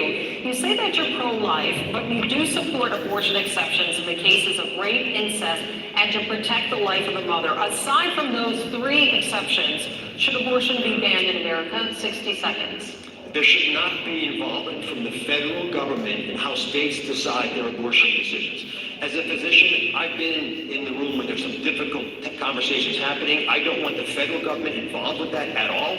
I want women, doctors, local political leaders letting the democracy that's always allowed our nation to thrive to put the best ideas forward so states can decide for themselves. Contrast that with my opponent, John Fetterman, who on this debate stage said that he would demand federally mandated rules for all states they have to follow that would allow abortion at 38 weeks on the delivery table, and he would force it to be subsidized by taxpayers across the country no matter what their personal beliefs are. That's radical. That's extreme. That is out of touch with what the average voter in Pennsylvania believes is appropriate. Now, ironically, John Fetterman has been running ads on this topic, dishonest ads. I need to correct the record. They were so bad, they got pulled off television stations. Even on this station, he was running dishonest ads that I had pulled off. I haven't had a single ad pulled down. My ads tell the truth. John Fetterman's are a picture of his imagination. All right, I'm going to let Mr. Fetterman respond specifically about the ads being pulled off the air, and then we will return to you, Mr. Oz. Mr. Fetterman. Yeah, I want to look into the face of every woman in Pennsylvania. You know, if you believe that the choice of your reproductive freedom belongs with Dr. Oz, then you have a choice. But if you believe that the choice for abortion belongs between you and your doctor, that's what I fight for. Roe v. Wade, for me, should be the law. He celebrated when Roe v. Wade went down, and my campaign would fight for Roe v. Wade, and if given the opportunity to codify it into law. All right, thank you, Mr. Fetterman. Going back to you, I want to circle back to something that you said, Mr. Oz. You mentioned the decision to regulate abortion should be something that is left up to the states. Now, Republican Senator Lindsey Graham has introduced a federal bill to ban abortion after 15 weeks. I know that you've been asked about this question before. If the vote were held today, you were elected senator, you're on the Senate floor, the clerk calls you, there's a roll call vote. Are you a yay or a nay? How would you vote on the Lindsey Graham bill? You have 30 seconds. Lisa, I don't even need 30 seconds. I'll give you a bigger answer. I am not going to support federal rules that block the ability of states to do what they wish to do. The abortion decision should be left up to states, and specifically when John Fetterman... You ruled with Doug Mastriano. When I'm done, One moment, Mr. Fetterman. Continue, Mr. Oz. I'm very clear on my desire as a physician not to interfere with how states decide. So when John purposely, knowingly misrepresents that to women, he scares them. He's purposely trying to alarm them, and the fear-mongering isn't working. Running tens of millions of dollars of ads claiming that I'm against all abortions when he knows that's not right, claiming that I'm going to be strict with Pennsylvania when he knows that's not honest. I can't be any clearer than I've been on the stage today. John Fetterman, if you just hear that one story today, I'd be really happy, but I know you're not going to because you're going to go right back to telling the fables that you believe. Mr. Oz, I want a 15-second clarification. You are saying that you would leave it up to the states, that the federal government does not have a role here. So are you saying you would not vote for the Lindsey Graham bill? Any bill that violates what I said, which is the federal government interfering with the state rule on abortion, I would vote against. What I feel strongly about is that women in Pennsylvania understand what I'm saying and not believe that someone who's taking an extreme position like John Fetterman represents them, because most women do not believe that we should, at a federal level, codify 38 weeks of permission to have an abortion and have taxpayers pay for it. So a yes or no on the Lindsey Graham bill? I think I've answered this very clearly 3 times. Okay, all right, thank you, Mr. Oz. Turning to you, Mr. Fetterman, you have frequently stated your belief that abortion should be safe and legal. Do you support any limits on when a woman can have an abortion? Please explain in 60 seconds. You know, what I support on Roe v. Wade. That was the law of the land for 50 years. He celebrated when it fell down, and I would fight to reestablish on Roe v. Wade. That's what I run on, that's what I believe, and I've always believed that the choice belongs women and their doctors, and he believes that the choice should be with him or Republican legislators all across this nation. All right. So I must correct that. Once again, he's misrepresented what I've said, but he also said something very dishonest. On this debate stage, he said very specifically, in his primary debate, when he was still debating, that he would support 38 weeks of mandated rules by the federal government that would prevent any state from blocking it. That's not Roe versus That's not true. I support Roe v. Wade. That's the simple. John, you said specifically you would support All right, the thank you, federal Mr. rule on Oz. 38 Mr. Oz, weeks. thank you. I think it's important that John at least acknowledge that he's not honest here, because you said the All right, opposite Mr. Oz, content. we must continue on. Mr. Fetterman, turning to you, we have a follow-up question. Would you support allocating federal funds to transport women who live in states where abortion is banned to states where they can get one, and why? 30 seconds. I would, because I believe abortion rights is a universal right for all women in America. I believe abortion is health care, and I believe that is a choice that belongs with each woman and their doctor. All right, thank you, Mr. Fetterman. Turning to the next issue, Dennis. So let's turn to what has become one of the key themes of this race, fitness to serve. For these individual questions, there will be no rebuttals allowed. Mr. Fetterman, we begin with you. You suffered, as you mentioned a moment ago, a stroke 4 days before the May primary. Last week, you released this note from your doctor saying you can work full duty in public office, but you have not released your detailed medical records surrounding your stroke.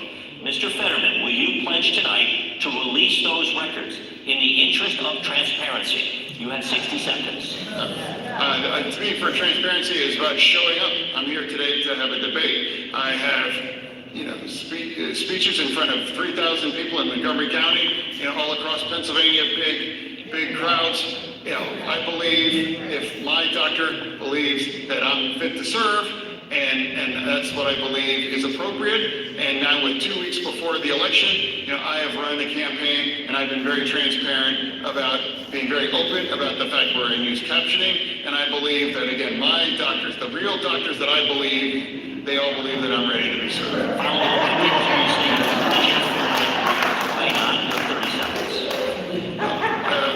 Again, my Dr. L believes that I'm fit to be serving, and that's what I believe is where I'm standing. Okay, Mr. Fetterman, thank you. Mr. Oz, you have built a lucrative career around medicine, but you've been criticized even by some fellow physicians for promoting, quote, unproven, ill-advised, and at times potentially dangerous treatments. What is your response to that? You have 60 seconds. One of the great blessings of traveling around Pennsylvania is you run into people who have watched the show.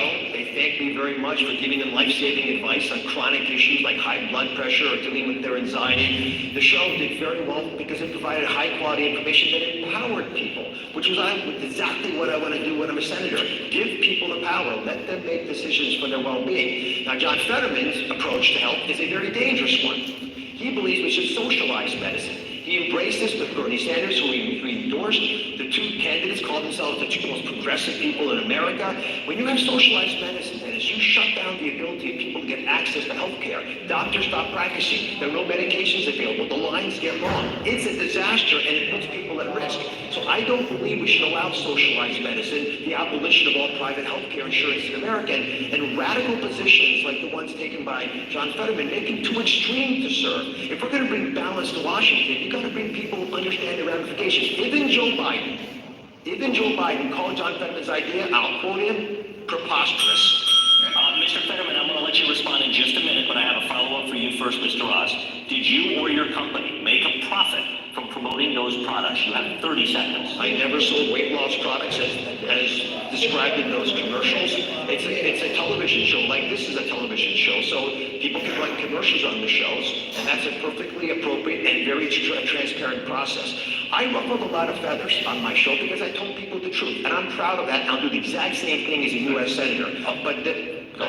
But there's no way to defend what John Fetterman has done with socialized medicine. That is a radical departure from what we in America accept. John, let me finish. There must be a relationship between a doctor and a patient, and that's what I would direct patients to do. Thank you. Mr. Fetterman, he accused you of socialized medicine, supporting socialized medicine. What is your response? Again, it's the Oz rule. He's on TV and he's lying. I never supported any of that thing. He keeps talking about Bernie Sanders. 3 years ago, he was on his show looked at me and said, I love this guy. You know what? Why don't you pretend that you live in Vermont instead of Pennsylvania and run against Bernie Sanders? Because all you can do is talk about Bernie Sanders, because my truth is that healthcare is a basic fundamental right. And I believe in expanding that, and I believe about supporting, fighting for healthcare, the kind of healthcare that saved my life. Thank you very much. He explicitly supported socialized. We have a lot of topics to get to. Lisa, you go ahead. We are going to move on to the next topic, and this has come up earlier, and that is the issue of fracking. Pennsylvania only trails Texas in terms of natural gas production. Both of you have taken shifting positions on the issue of fracking. Mr. Oz, we begin with you. You wrote a column in 2014 calling for no fracking pending health study results. But in a video posted on social media in March, you said, quote, natural gas guarantees high-paying skilled jobs right here in Pennsylvania, so back off Biden, give us freedom to frack. Mr. Oz, please explain that changing position in 60 seconds. I've been very consistent. Fracking has been demonstrated. It's a very old technology to be safe.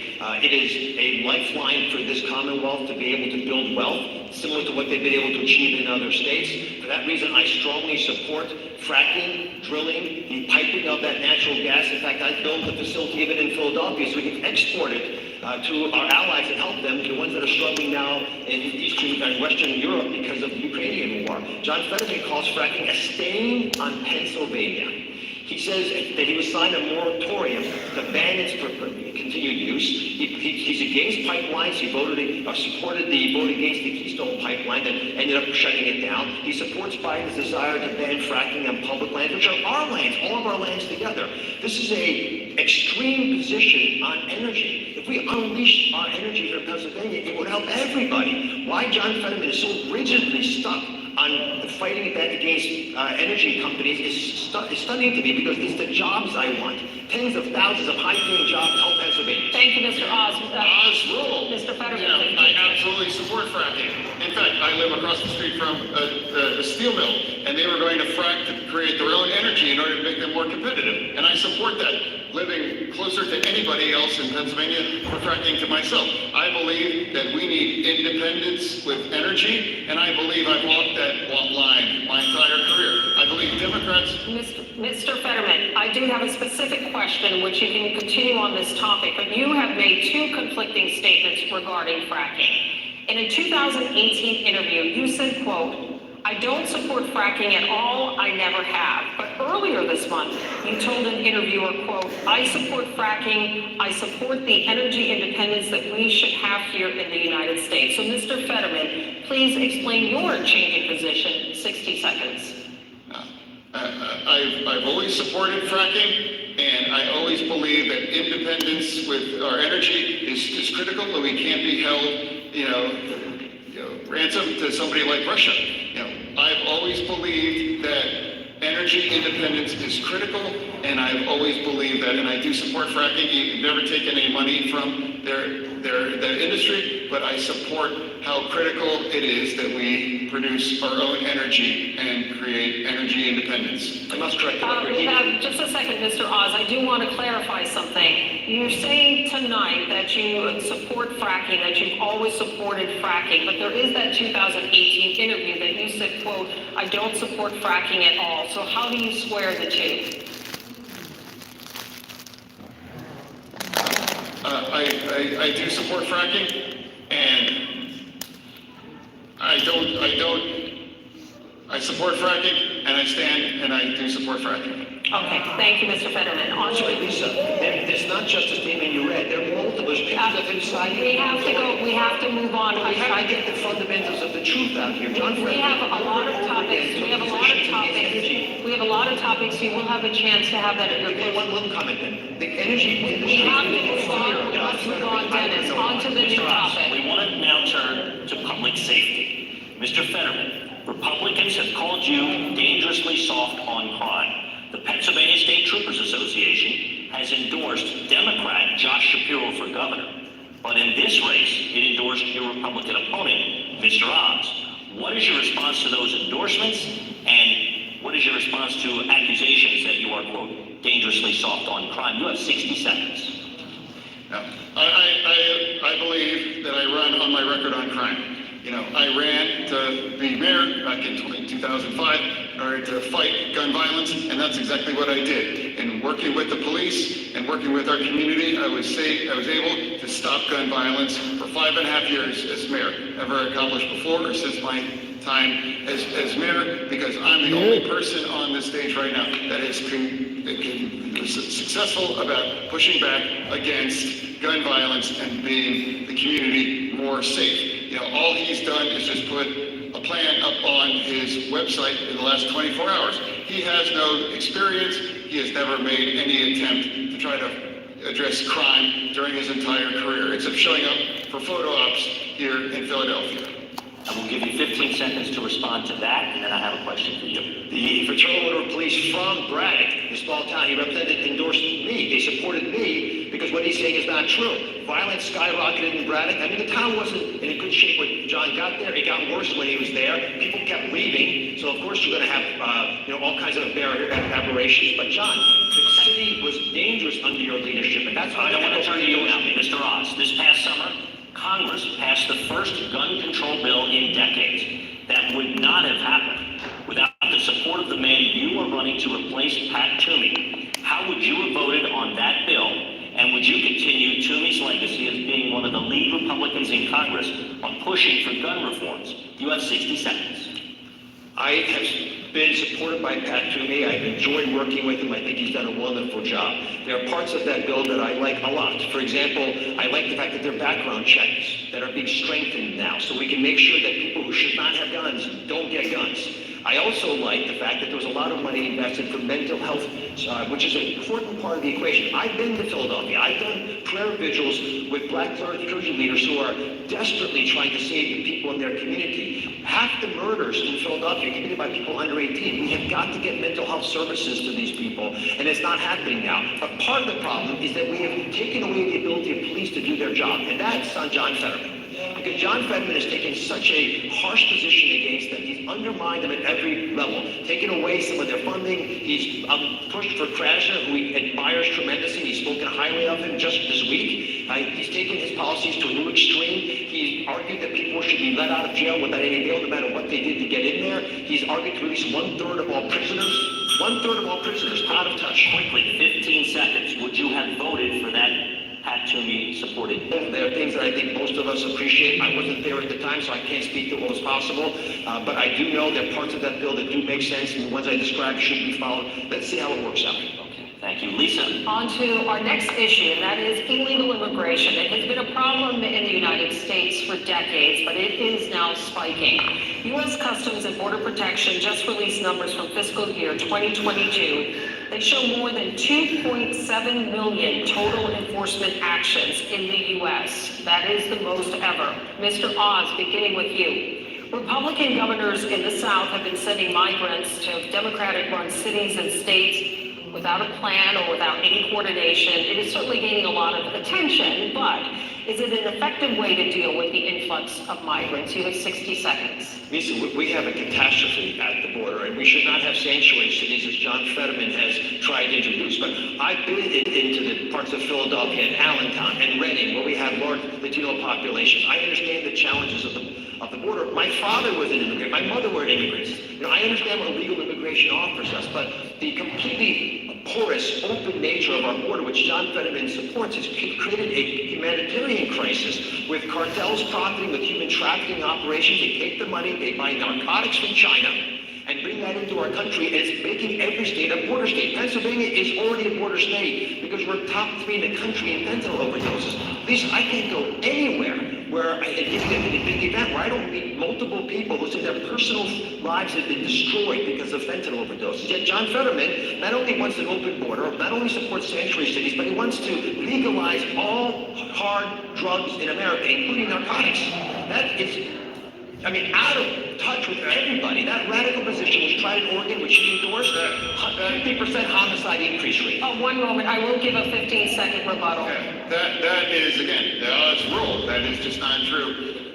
Here, his family's company was levied the largest fine for immigration hiring of immigrant illegals, and I think you should sit this one out about in terms of what a secure border. All right, we do have a follow-up specifically for you, Mr. Fetterman. Vice President Kamala Harris says the southern border is secure, yet we are seeing an unprecedented number of migrants crossing.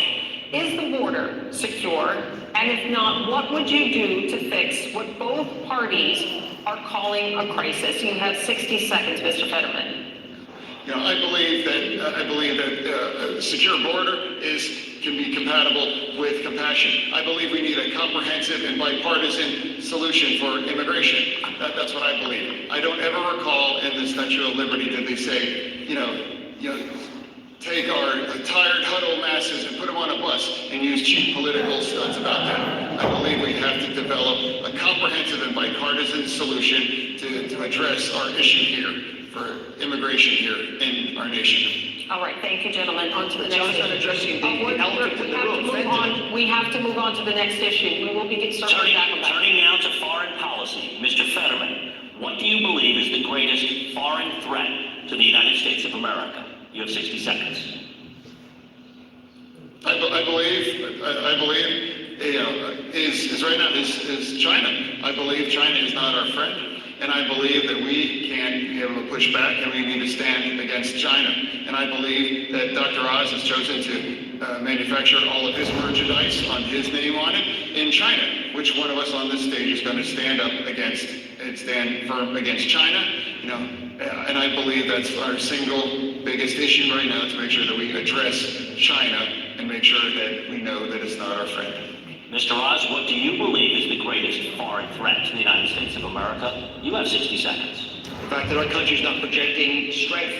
Take, for example, what we're doing with Iran. In order to try to get them to give us a little oil so we can deal with the catastrophe that Russia has caused, we have gone to them and tried to sign a deal that would allow them once again to have the nuclear power to blow up Israel, which they promised they would do. John Fetterman supports that deal. It doesn't make any sense for America to treat our enemies better than our allies. We have the message with our strong voice and the energy we have in our country that we have control over our future. And the best way for America to establish its dominance is to unleash the energy here in Pennsylvania and across the country. By not doing that, not only do we cause all kinds of problems with local jobs and inflation, but we're destroying our ability to remain energy dominant. And we're not able to become allies like we should be for countries like European nations, which are going to struggle with their coldest winter ever. It's the best way to punch Putin back and to teach China a lesson is American energy to reign supreme. And John Fetterman doesn't like American energy, and they are scared of him because they know they can't trust him. He's proven it. Mr. Oz, thank you. Lisa. All right, on to our next issue. In our recent Nexstar poll, a hypothetical rematch between Joe Biden and Donald Trump in 2024 would be a statistical tie in Pennsylvania. 46% of people said they would vote for former President Trump, 45% for President Biden. Mr. Oz, would you support a Trump 2024 run, and why 60 seconds? I'll support whoever the Republican Party puts up, and I have reached out across the aisle on my campaign because I want to bring balance to Washington. And I've tried to work with Democrats and Republicans and people in the middle, people unsure, people who forgot, people who got angry with where their party was headed. I want to bring us together and make this country do what it's always been able to do. Unify, not divide, and address the problems as a surgeon, because in the OR, that's what I do. I just fix the big problem in front of me. John Fetterman, however, cannot go to Washington and work with the other side because he doesn't even get along with his own side. He criticized Joe Biden for not spending enough money and not sidling up close enough to Bernie Sanders. He says he won't work with Joe Manchin. He said if you like Joe Manchin, don't vote for me. So if you're picking fight with your own party, you're not going to be able to reach across the aisle to the other side. His extreme positions have made it untenable for Republican lawmakers. We need to send someone to Washington who understands the importance of balance, sensible decision-making, and a common-sense approach to the challenges that we all face. That's not John Fetterman. Mr. Oz, Donald Trump has supported you. He has endorsed you. Why won't you fully commit to supporting him in 2024? Oh, I do. I would support Donald Trump if he decided to run for president. All right. But this is bigger than one candidate. This is a much bigger story about how we are going to build a bigger tent to let more Americans feel safe. Are you concerned about the ongoing legal investigations involving the former president? 30 seconds, sir. I happen to follow them very carefully. I think the campaign pretty aggressively. They'll work themselves out. I have tremendous confidence in the American legal system, and I believe law and order will reign supreme. But speaking about that topic, there's one person on the stage who's broken the law, we believe. John Fetterman took a shotgun, chased an unarmed African-American man, and shot the gun, apparently, according to that man, to his chest. John, you weren't pulled over by the police. They let you go. You were the mayor at the time. Why haven't you apologized to that unarmed, innocent black man who you put a shotgun to his chest? All right, we will allow a 30-second response to that, Mr. Fetterman, specifically what he was saying referring to the incident in Braddock. I made the opportunity to defend our community as the chief law enforcement officer there. Everybody in Braddock, an overwhelming majority community of black. The community all understood what happened. You know, they understood what happened, and everybody agreed that, and nobody believes that it was anything about me making a split-second decision to defend our community as well. Why not apologize? Mr. Oz, please, we are still with Mr. Fetterman. Turning to you right now, you support a Biden run. Do you support a Biden run in 2024? Why in 60 seconds?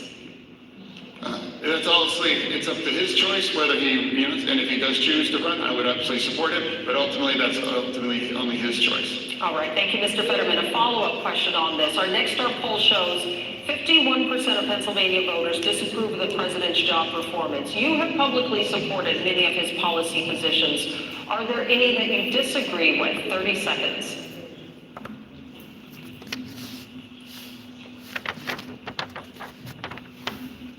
No, I just believe he needs to do more about supporting and fighting about inflation, and I do believe he can do more about that. But at the end of the day, I think Joe Biden is a good family man, and I believe he stands for the union way of life. And I believe that unemployment is already down to the lowest level in the last 50 years. All right, thank you, gentlemen. Dennis. Let's turn now, gentlemen, to the issue of Social Security. It is only fully funded through 2034.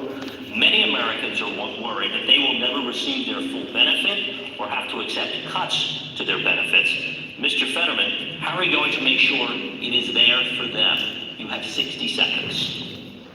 We need to make sure that Dr. Oz and the Republicans believe in cutting Medicare and Social Security. I believe that they have to support and expand Social Security, and if somebody sends me to Washington, D.C., I would support and stand and to support security, Social Security. Okay, thank you, Mr. Oz. Same question to you. How are you going to make sure that Social Security is available for future Americans? You have 60 seconds. We made a deal with the wonderful seniors of our nation. They worked their hearts out. They paid into a program. No one's going to touch it on my watch except to make sure that it's stronger than it is right now. Social Security, Medicare, which I know a lot about as a doctor, are the fundamental element of security for our seniors, and they deserve to feel that they're valued by our nation. John Fetterman, again, has been running ads and saying that I'm against those with no proof.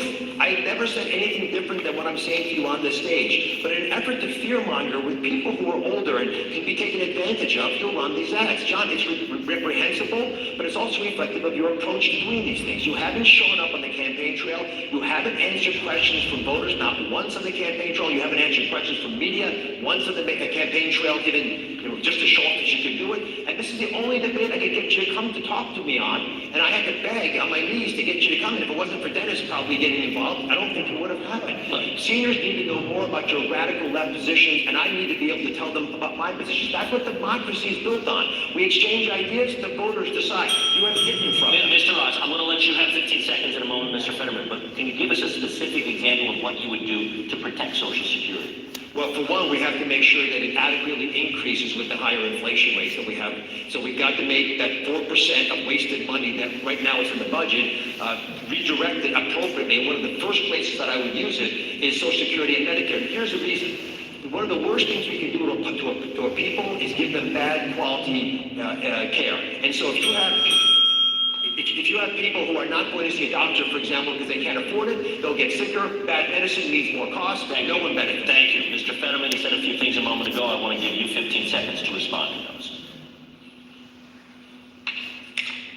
Now, again, I can't just say one thing other than that Dr. Oz would not support, and he would support cutting Medicare. And that's. John, why do you say that? I never said that. It's absolutely a fact. It's a fact. You would have voted against the Inflation Reduction Act, which has dropped our prescription drugs, and he doesn't believe. Okay, gentlemen, we need to move on. Lisa? All right, we are moving on to the topic of education. The cost of college tuition is now out of reach for many, many families. Our question is for both of you. We start with Mr. Oz. What is your plan to bring down the cost of higher education long term? You have 1 minute, Mr. Oz. I worked in academic medical centers my whole life, so I'm in higher education. And I can tell you the reason the prices have gone up sixfold in the last 40 years is not because the education quality is better. We've added extra layers of middle-level individuals who don't actually improve the quality education, in my opinion. There's a lot of expenses now incurred by these institutions, and it's not right for the American people to be stuck with the bill. I would push them to offer more electronic classes. Half the kids don't live on campus anyway. John Fetterman's approach, however, is not to deal with the unnecessarily high costs, but just to pay it. So if you want to pay students who didn't pay their loans back, basically what John Fetterman and Joe Biden are arguing for is for plumbers who didn't go to college, couldn't, for a bunch of reasons, afford it, to pay the bills of lawyers who went to graduate school and haven't paid their debt back. I don't think that's right for the American people. We want a fair system. Drop the cost down by pushing for more value for the money we're spending, and then ensure there's a high-quality education that lets people make a living when they graduate. All right, I will allow a 15-second rebuttal specifically on the issue of student loan debt, which Mr. Oz was referring to. Mr. Fetterman. Again, Dr. Oz, loves free money when it's a $500,000 tax break on one of his, homes down in a ranch in Florida, and whether it was a $50 tax break, about his farm in Montgomery County. So it's about supporting and helping, young earners, young students to give them a break. I believe that supporting. All right, let me just ask specifically, with the plan to ease student loan debt, the debt forgiveness of $10,000, $20,000 for Pell Grant recipients, do you support that position? I do absolutely support that. I believe, like I said, it's about helping young learners, be able to get a better start, getting off in the start of their life. And I do believe that, and I believe a majority of Americans support that as well too, helping young learners. All right, Mr. Fetterman, I want to ask you the same question that I asked Mr. Oz. And what is your plan to bring down the cost of higher education long term? You have 1 minute. Yeah. I don't think he didn't answer the question whatsoever. Mr. Oz, please give it a You did. I fundamentally believe that every quality public university education should be very affordable in every state. And I think that needs to be a significant investment, to make sure that anyone be able to afford to go to get a 4-degree university degree, at say at Penn State or at Pitt or any state schools, to make it much more affordable. And that means applying a significant investment to make sure and create it affordable that every family can afford. How exactly, Mr. Fetterman, do you propose doing that to make it more affordable for families? I just believe making it that much more, it costs too much, and I believe providing the resources to reduce the tuition that allow families to be able to afford it. All right, we have a follow-up question. This one now is for both of you. This is from News Nation viewer Ann Andrews, a registered nurse from Conneautville near Erie. Ann is a vocational educational instructor for a university and a practicing registered nurse. If you were elected, could you please tell me what you would be doing for vocational education in the state of Pennsylvania as well as our nation? So, Mr. Oz, if elected, what would you do for vocational education? You have 30 seconds. I've visited vocational schools. I have an answer, but John, because obviously I wasn't clear enough for you to understand this, there's no question that cutting out the middle levels of higher education and providing digital programs would reduce the cost of education. It's a concrete set of ideas that I'd like to move on. With regard to vocational education, this is really important for us to allow our trade unions to get more closely linked with the vocational schools. I was in a vocational school in Westmoreland, and they had about 1,000 kids. They could take 2,000 kids. Funding those programs is the smartest way to invest our tax dollars. We'll turn out twice as many children who have a job as soon as they graduate. It supports our trade unions who want those kids in their positions anyway. Thank you. Makes the whole program work. Thank you, Mr. Oz. Mr. Fetterman, if elected, what would you do for vocational education? You have 30 seconds. Again, I think it's just the same way university for degrees as well too. Supporting that and partnering with the unions and making sure that vocation training are as affordable and providing the resources to make sure everyone has the opportunity. Going to college isn't the right choice for every person, but going to those kind of vocational schools and able to create a career to reach a lot of high salary, and then supporting to reduce those costs are critical too. All right, thank you, gentlemen. Dennis. Moving now, multiple members of Congress, specifically Democrats, have called for the Supreme Court to be expanded. Candidates, we want to know where you stand on this. Mr. Fetterman, should the Supreme Court be expanded, and if so, by how many justices? You have 60 seconds. I don't believe, I don't stand, and I don't believe in that. I fundamentally believe that even though I don't agree with the ideological breakup of the Supreme Court, I believe it's not about changing the rules, it's about acknowledging where we're at, much the way the Republicans want to try to change the Constitution about how our Supreme Court in Pennsylvania is going to be done, and I don't support that. So I think it's critical that we be consistent, and I do not believe in supporting the Supreme Court. Mr. Oz, same question to you. Should the Supreme Court be expanded? If so, by how many justices? You have 60 seconds. I would never touch the makeup of the Supreme Court, and I would advocate to leave it the exact same size it is. But John Fetterman's radical positions have spilled over into what he would do in Washington. One of the first things he has said, and he came back to the campaign trail, is that he wanted to bust the filibuster, which means removing the brakes on the Senate overreacting. That's true. That is true. But if you do that, then you will free up the Democrats in the Senate without getting the normal amount of votes to actually expand the Supreme Court, add more states, do things that are detrimental to the well-being of the country. So I think, and your first day back, arguing that we should get rid of the filibuster is a dangerously radical move that would hurt Washington. It's not in our nation's best interest. Thank you both very much. All right, at this time, we are ready for our closing statements. You each have 90 seconds to convince Pennsylvanians to vote for you on Election Day. Mr. Fetterman, you are first, 90 seconds. Once again, I would just like to say that my campaign is all about fighting for anyone in Pennsylvania that ever got knocked down, that had to get back up again. I'm also fighting for any forgotten community all across Pennsylvania that ever got knocked down, that had to be made to get back up. I've made my entire career dedicating to those kinds of pursuits. I started as a GED instructor back in Braddock over 20 years ago because I believe it's about serving Pennsylvania, not about using Pennsylvania for their own end interests as well. To me, careers are revealed by your real underlying values, and my values have always been about fighting for forgotten communities all across Pennsylvania. All right, thank you, Mr. Fetterman. Mr. Oz, your final thoughts, 90 seconds. I have loved traveling into the four corners of the beautiful Commonwealth, and I've heard your problems. I'm a surgeon, doctor. I listen to what you say, and I'm trying to help address them today. I've talked to seniors worried that Social Security checks wouldn't go far enough with the raging inflation. I've talked to couples when they make their first down payment on a new house and they can't afford it anymore because of interest rates. I've talked to families. You want to cut Social Security? Mr. Fetterman, it's his turn for his closing. I've talked to families worried about fentanyl showing up in their mailbox and literally taking the lives of their children when they find blue in bed. I've talked to families who won't let their kids go outside because of the crime wave that's been facilitated by radical policies like the ones John Fetterman has been advocating for. But here's the deal, right? None of this has to happen. This is all very addressable. I'm a surgeon. I'm not a politician. We take big problems, we focus on them, and we fix them. We do it by uniting, by coming together, not dividing.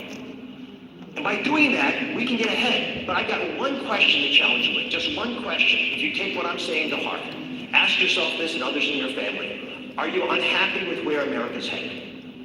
I am. And if you are as well, then I'm the candidate for change. I'm a living embodiment of the American dream. I believe we're the land of opportunity, the land of plenty. I believe we can balance a budget without recklessly spending. I believe we can have an unleashed energy policy that helps us all. I believe that we can have safe city streets and a secure border so legal immigrants can come across, but you shut the fentanyl out. I believe we can give parents choice in where their kids go to school, we can have affordable health care. But most of all, I believe in you. And if we can do this together, and we can, I would ask for your vote on election day. God bless you. We do have one final question, an important issue in Pennsylvania. The eyes of the state are on this debate tonight, but on Sunday they will be on Lincoln Financial Field in Philadelphia as the state's two NFL teams go head to head. Mr. Fetterman, Steelers or Eagles, and why? Clearly, always for the Steelers. Mr. Oz. I'll be at the game rooting for my Eagles. Fly, Eagles, fly. Gentlemen, thank you both so much. This does conclude our debate. We do want to thank our candidates for being with us, Mr. Fetterman and Mr. Oz, and for all of you at home who have been watching. Thank you so much. And we want to thank our team at WHTM for hosting us at their studios tonight. Remember, voters on Election Day is 2 weeks from today on Tuesday, November 8th. Thanks for being with us, and have a great night.